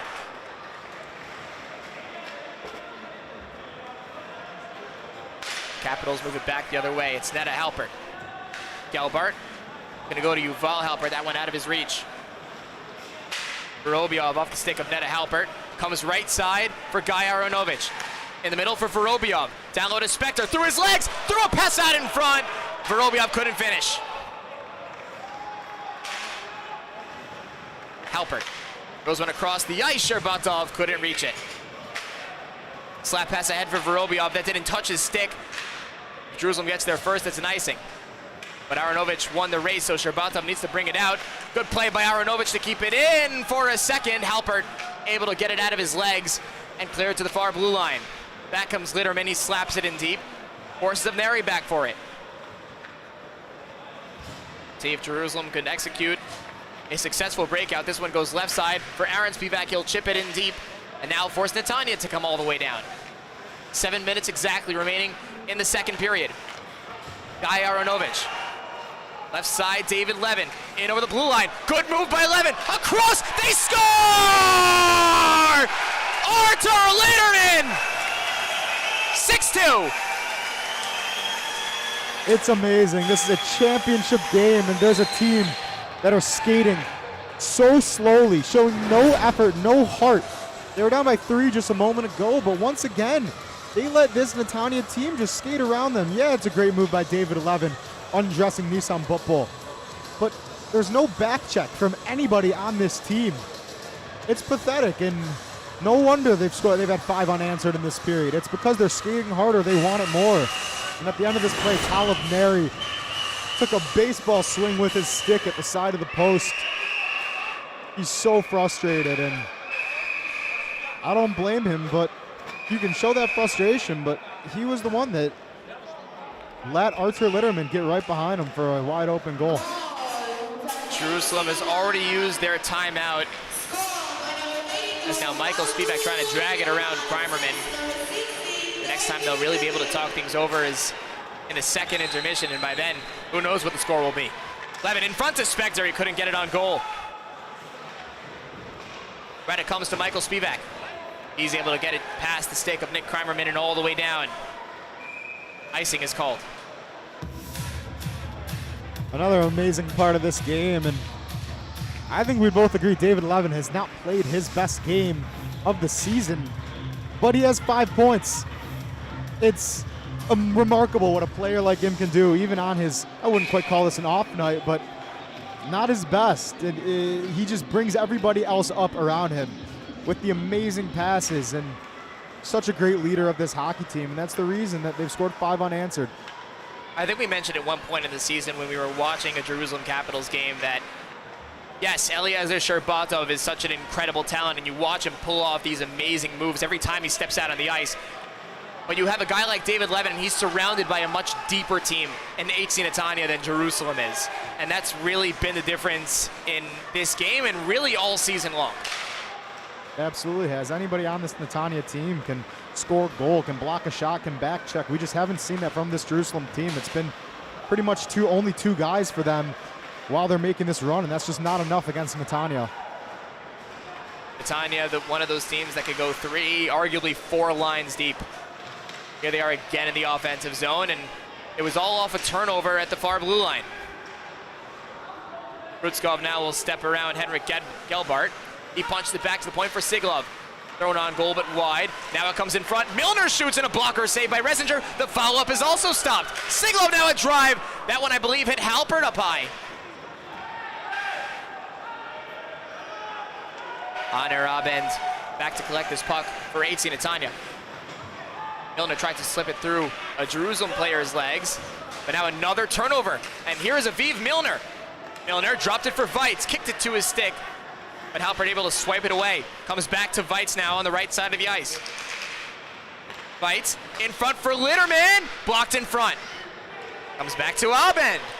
Abend lost that puck, sends it down low for 𝗏𝗏. Now out in front, the chance for Litterman, but 𝗬𝗁 kicked the net off its post.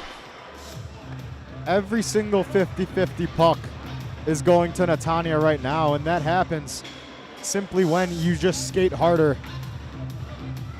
When you skate hard and you show that effort, you're going to put your team in front. And Netanya's winning every single battle right now. They want it. We've known how much they want it. They practice. They watch film. Yes, that helps you, but effort on the ice, both teams can show that at any given point in the game, and Jerusalem just showing none of that right now. It's been a real tough period for them after it looked like they could really skate with these guys in the first, as there's a near mishap by Daniel Elisayev behind his own goal, or rather right out in front of it, but nevertheless, there is his team to bail him out. Right side is Itsai Weitz over the line. Goes between his legs, tried to throw it out in front. Norris wasn't having any of that. Comes out in front to Kreimerman. Turns one down low, it's sticked aside by 𝗬𝗁. Weitz tries to angle off his man in the corner, that's Norris. Comes back towards the point for Kreimerman. He throws one on, it's tipped wide by Aaron Spivak. Aronovich pinned boards by Spivak. Jerusalem on a diving effort by Josh Greenberg gets the clear. Nick Kreimerman.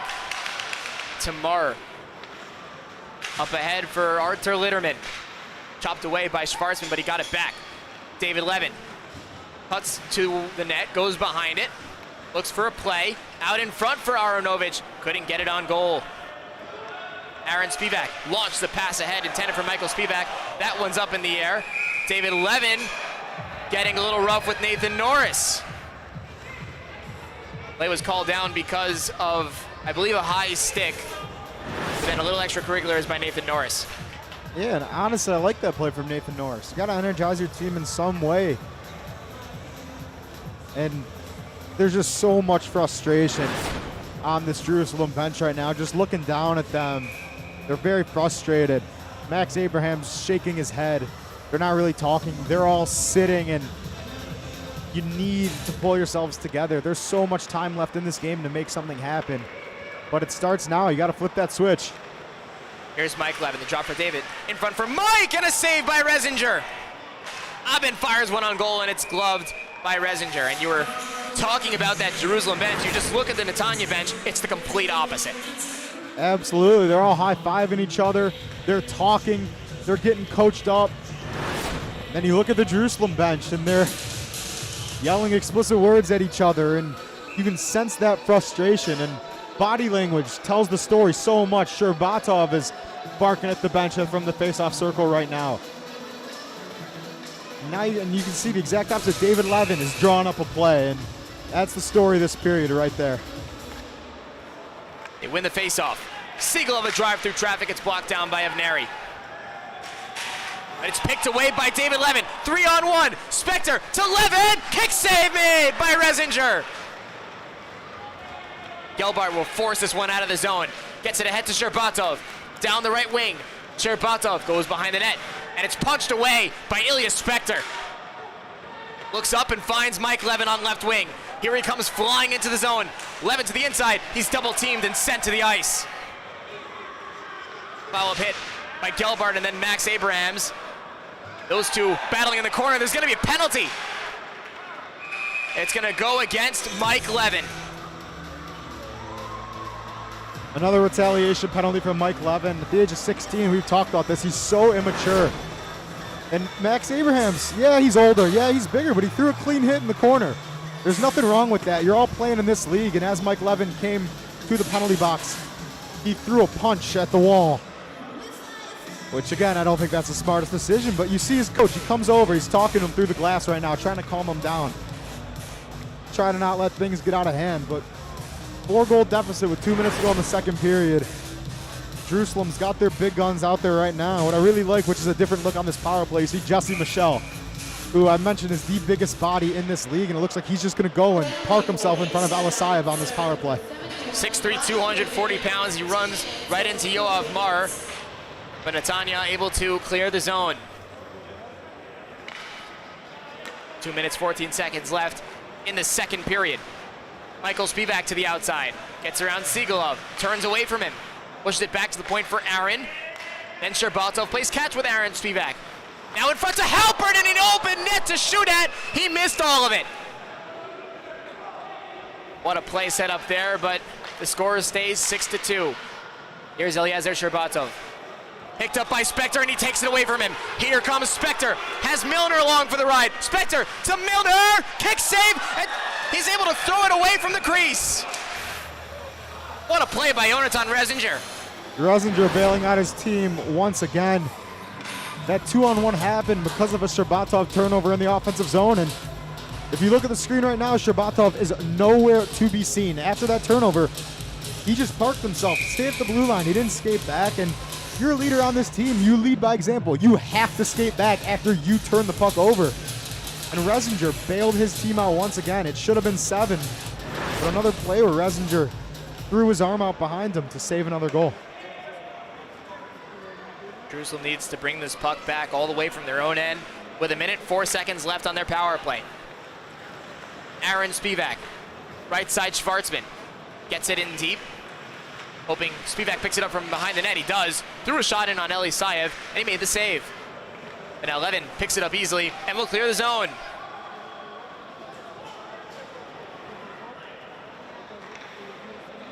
Spivak will bring it back again. Turned it over. Here's David Levin in on goal to the backhand. He scores! A hat trick for David Levin.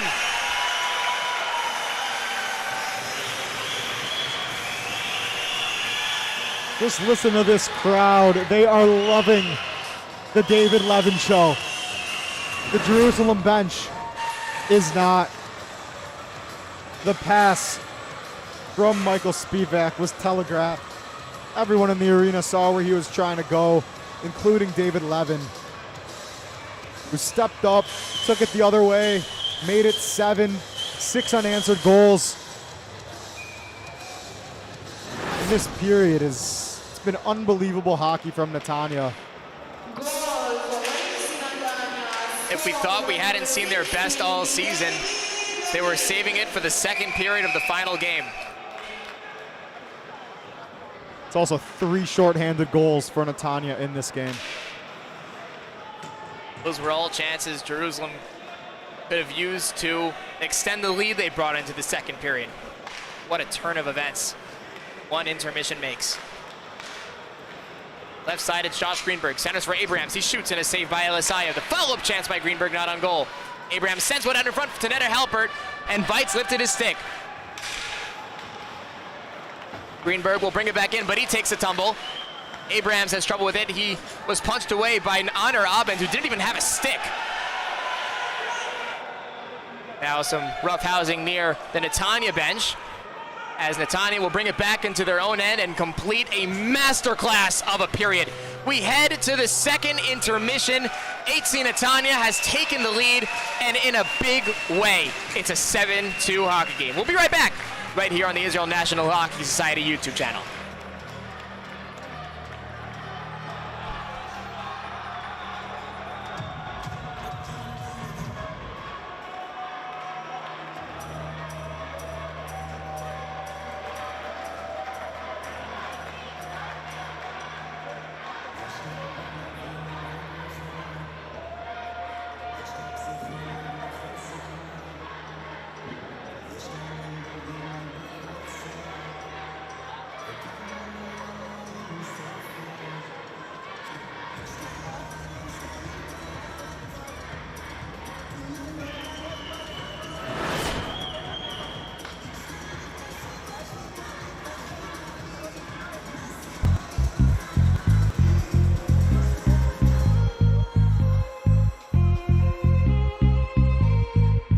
אני חולה על סקסי, סקסי, אני מודפאקינג ברקסים טקסי קורא לה בשבילי רקסי אקסיט, אני ה-פריק-והיא-הבסטי נסטי, נסטי חולה על הרעות, יש לי בעיה סופה את הבאות, יש לי הזיה אוהבות את המראות, מי הכי יפה סוף הערב מורידות את החזייה פותח את הערב עם קוקה בגרב ופייסל ירוק, אתה מרגיש אותי הצעתי לדוקי, אמרה לי בדוק לוקי רוצה להיות אשתי הדי.ג'יי מגביר, בוא נשרוף את העיר כמו בלון של הפלישתים חושבת זה טרול אז מכניס לה את הגול בואי תראי זה גדול כמו פישי אוהבת שוכבת נראית כמו ארנבת יושבת תמיד על הזה שלי בניתי עליתי בסוף מה גיליתי אחי זה הכל אינטרסים נתתי לה כסף סמים ומיסים עכשיו היא רוצה לגרש לי עוברת לבנו שבה זה ברכה מנצלת את כל מי שבאתי אני חולה על סקסי, סקסי, אני מודפאקינג ברקסים טקסי קורא לה בשבילי רקסי אקסיט, אני ה-פריק-והיא-הבסטי נסטי, נסטי חולה על הרעות, יש לי בעיה סופה את הבאות, יש לי הזיה אוהבות את המראות, מי הכי יפה סוף הערב מורידות, מתפשטת כמו אינפו נימבו, מקוטפת אנשים כמו לימבו תחפש אותה באינבוקס נימו שומרת תמיד על הקילו זירו היא חולה על הסקס עם האקסו הפלקס על הנקסטי הבסט עם הטקסט מסמסת רפלקס והלקים בדק מנקה את הגרק מלקקת קולט מלקטת טיקט מתקתקת בטיקטוק תקט הטורט מטטט הקטן מקטלגת טורף מטורפת טורפת ראשים כמו פרדי מטונפת תוססת כמו פפסי מתיישבת כואב על הקרדיט מתלבשת היטב על הטרנדי אני חולה על סקסי, סקסי, אני מודפאקינג ברקסים טקסי קורא לה בשבילי רקסי אקסיט, אני ה-פריק-והיא-הבסטי נסטי, נסטי חולה על הרעות, יש לי בעיה סופה את הבאות, יש לי הזיה אוהבות את המראות, מי הכי יפה סוף הערב מורידות, מתפשטת כמו אינפו נימבו, מקוטפת אנשים כמו לימבו תחפש אותה באינבוקס נימו שומרת תמיד על הקילו זירו, זירו חולה על הרעות, יש לי בעיה סופה את הבאות, יש לי הזיה אוהבות את המראות, מי הכי יפה סוף הערב מורידות את החזייה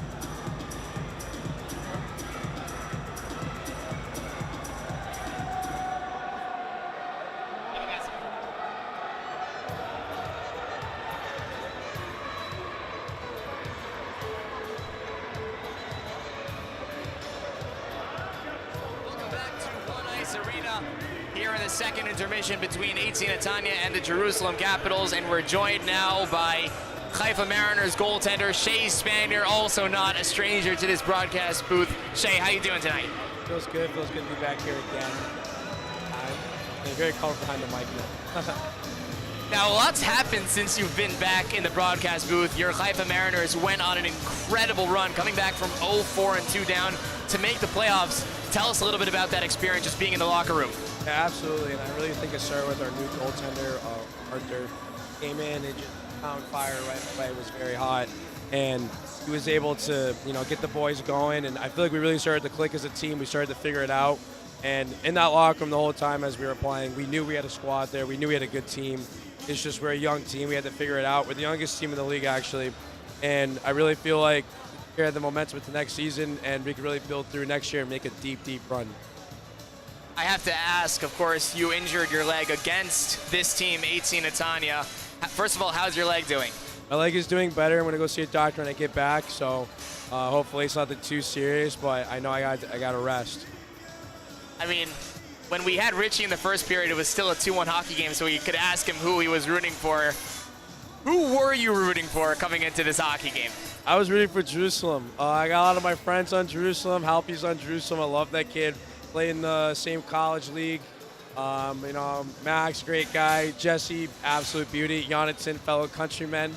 I really wanted that underdog story, and I thought we had a good game going. But you know, Netanya's showing why they're undefeated, and they're coming out and just buzzing all over the place.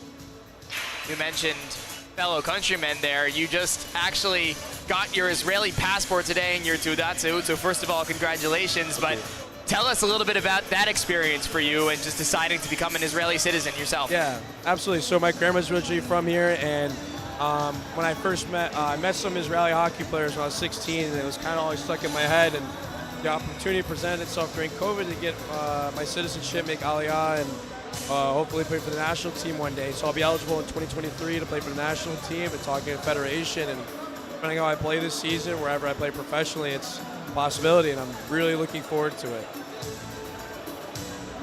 You know, as Ben mentioned, Shay, you got injured, and we saw Arthur Slavian come into net, but you also had a different role.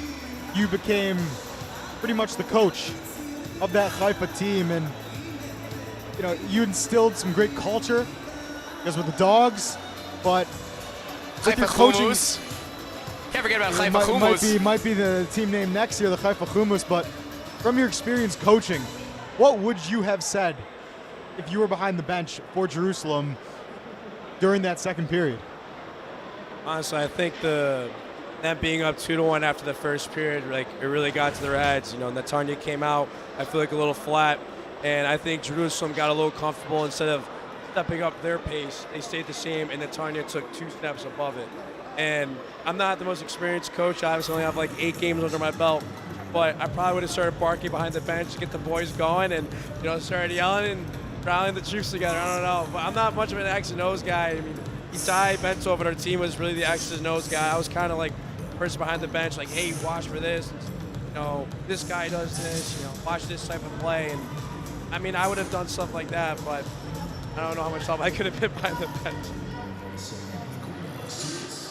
Shay, we mentioned you coming to live in Israel, and just speaking to you personally, I know you've done Birthright, you've spent some time here in Israel, you played also a little bit for Maccabi Metula up north in Israel, but what was it like really just living in Israel for the past month and couple days and just being in downtown Tel Aviv with the guys? What was that experience like for you? Yeah, absolutely. It's not my first time being here for a month straight, but it was my first time being in Tel Aviv for a month straight. It was a completely different experience. You know, when you're up in Metula, a town of 700 people, I mean, there's not much going on at night. There's 1 bar, 2 restaurants, and a grocery store. That's about it. And the ice rink. When you're in Tel Aviv, I look across the window and I see the busiest club in all of Tel Aviv, 𝗃𝗏𝗃. And, you know, being next to the guys, you get really close to them. And, you know, like Max Riebe, Carson Weiner, you know, me, Nathaniel, Schwartz, Justin, we all of us hang out. Richie even, you know, we'd all go to each other's places, we'd all hang out, go out together, have fun, go get food, and go to the beach with some of the other imports. And it was really great. You know, we were on other teams. It felt like we were just one big family, all of us in the imports, and even the guys living at Ben Huda, and like Juan, and you know, Jeremy on my team, Ronders, and it was great meeting everyone. It's really cool to see how hockey and Israel brought us all together, even though we're not all Jewish. And it was great to see how the hockey community come together for one goal, to grow the game in Israel. And it was probably one of the best experiences of my life, even though I couldn't play, unfortunately. And I'm really looking forward to coming back next year if Haifa takes me. What's your goal next year with Haifa? We heard Richie, after his interview last period, talk about how Phil Bushbacher and others are bringing reinforcements. Do you have any plans for next year of who you might bring? Yeah, this year I was trying to bring a bunch of my college teammates. I was only able to bring Nathaniel, but I know me and Nathaniel are coming back. I know that we're going to start looking around for some guys. I really like the core group we have, to be honest. You know, we got a lot of young guys coming up, and I feel like we're just missing like 1 or 2 big pieces to really put the team on the roll, like a Phil or a David, and we're going to look for that. I mean, I trust 𝗬𝗃 to do some recruiting. I trust the guys out here, and I'll obviously be telling everyone about the league. I mean, I've been promoting it on my YouTube channel, and I get a lot of questions. But I get DMs like a couple times a week about it, and so we're gonna look for that 1-2 big pieces, those studs, that could put up 3 goals a game or 2 goals a game. Well, thank you so much, Gshay, for joining us here in the broadcast booth. Have an excellent rest of your summer and a safe flight home to the United States. It was great playing here. It was great meeting everyone, and thanks for having me one last time. And hopefully, Drew's gonna make a comeback. That's all we'll have for now. We'll be right back in a couple minutes with the third period, as well as another interview from our sideline reporter, Isabel Eisenberg.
Tonight's IEHL broadcast is brought to you by 𝗕𝘁 drone video,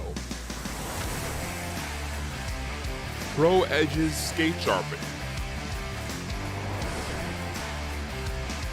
Hockey Central shop in Krefeld, Germany, Transport Regent, Canada's finest moving company for over 20 years, and 𝗨𝗏𝗃 photography store in Tel Aviv.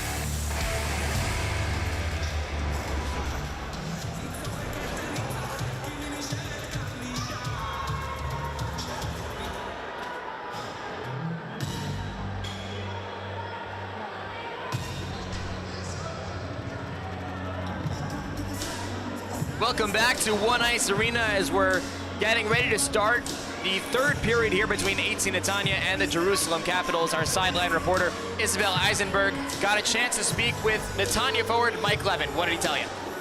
Thanks, Ben. I just talked to David Levin, such a nice guy and so dedicated to it. Traveled around the world playing hockey, but has loved having the opportunity back in his hometown playing with his friends. One thing he has learned this season is the players that come to IEHL did not come to mess around. He has enjoyed competing with some great players and hopes to finish the game strong. So proud of how far the IEHL has come and is currently working with his agents to see if he will play after the season. I'm Isabel Eisenberg. Now back to you, Ben. Thank you so much, Isabel. It's 𝗬𝗃 Netanya in the driver's seat, leading this one by a score of 7-2. 20 minutes left for Jerusalem to try and make this a respectable game, but I think it's a little bit too little too late at this point. It absolutely is. You know, 5 goals. It's tough to come back against anyone, but this is Netanya. They haven't lost all year for a reason. I will say, though, Netanya just scored 6 in the last period.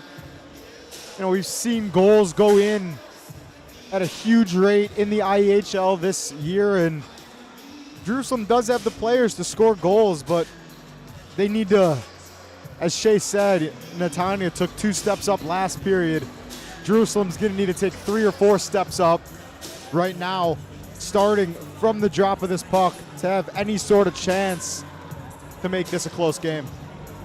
And if you're Netanya, you're probably asking yourself, could we take our game to one more level ourselves and really try to hunker down and hold on to the 7-2 lead without letting Jerusalem even smell a chance at victory? And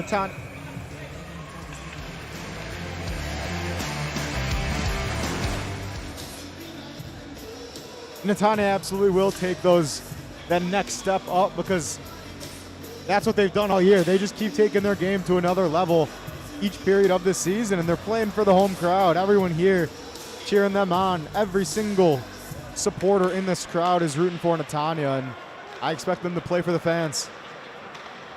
Here they are off this opening draw in the third period. They get the puck in deep and will go right to work. Now it's taken away by Itzik Levy. He moves it ahead for Jerusalem.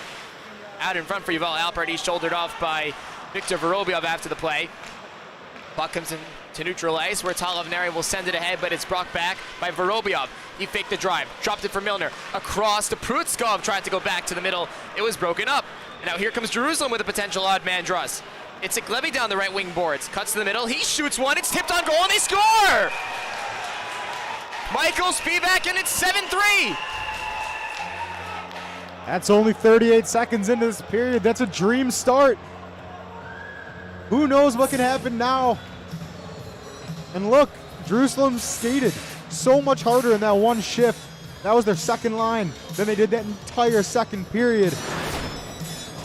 That's what happens. Throw pucks on net, you crash the net, you play as a team, you make solid passes. That's what happens. You can see they had players crash in the net. A great tip-in from Michael Spivak, and now their top line has to match what their second line just did. Ilya Spector, though, out there for 𝗬𝗃 Netanya off that center ice faceoff win. He'll get it in deep after gaining the red line. Around it comes to Mike Levin. Out in front, intended for Spector. Couldn't get a stick on it. Schwartzman tries to backhand one out of the zone. It was kicked away by Spector and back into his own end of the ice. Siegelov launches one ahead for David Levin. He'll chip it in. Now that one's broken up by 𝗵𝗺, nicely getting back in his own end. Now it's sent up the right side for Mike Levin. He's hit hard by 𝗏𝗏𝗏. 𝗵𝗀𝗃𝗏𝗏 back the other way. Looks for a pass through center ice, looking for 𝗧𝗏𝗺. It was broken up by David Levin. Now David Levin is taken down. There's gonna be a penalty. This one's going against Jerusalem. 𝗧𝗏𝗺 immediately got in Levin's face after the penalty was called because 𝗧𝗏𝗺 felt that Levin took a dive there. They just got their feet tangled up. I'm not so sure that's a tripping penalty, but nonetheless, the referee thought otherwise. 𝗧𝗏𝗺 will go into the box. Aaron Spivak is asking for a review of the penalty because they called a slashing penalty, and I agree with him. If the slash was the call, that was blatantly incorrect. You could sell a trip, but that was not a slash. The referees are having a little bit of a discussion, but I'd be shocked if anything changes. 𝗬𝗏𝗺 did not have a single penalty minute in the regular season, and just after his team scored to make it a 4-goal game, he sits in the penalty box for 2 minutes. Now an extended discussion between Alina Lipschitz at the scorer's table and the referee, Chris Blake.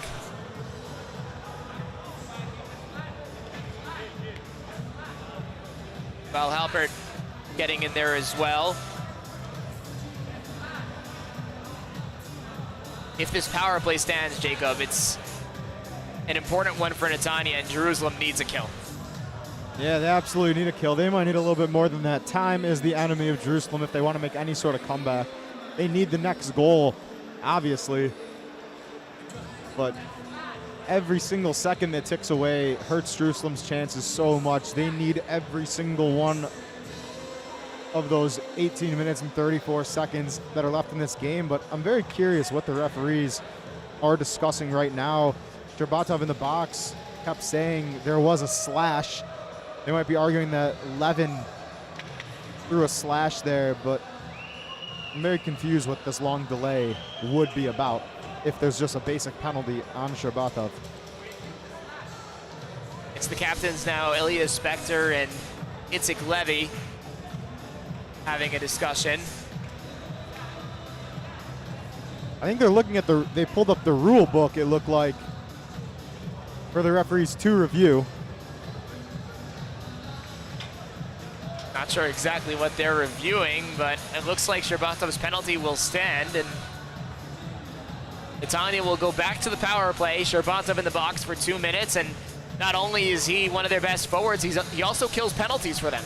He probably is their best penalty killer just because of his speed and physicality that he uses, and they're going to miss him greatly against the quality that Netanya has here on their power play. Essentially going with 5 forwards. It's the Levin brothers, Aviv Milner, Ilya Spector, and Itai Weitz parked out in front. Comes to Mike Levin. Back to Spector. Spector to Mike Levin. He drives one, and it's in! Itai Weitz cleans up the rebound, and it's an 8-3 hockey game.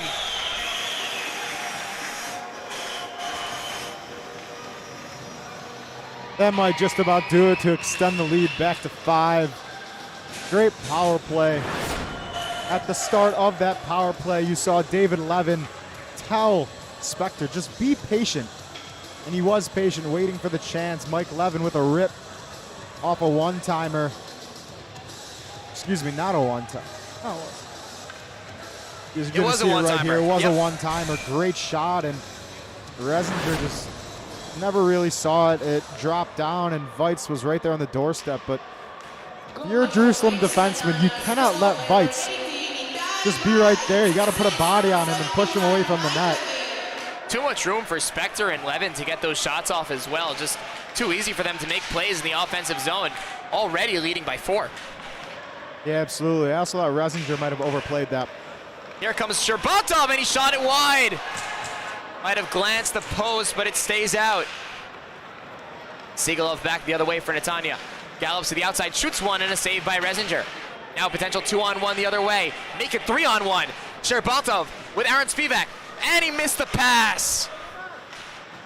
Around it comes for 𝗧𝗏𝗺. He can't handle this one. Back to the point for Avneri. Left side, Michel. Looks for a lane. He goes down low to Spivak.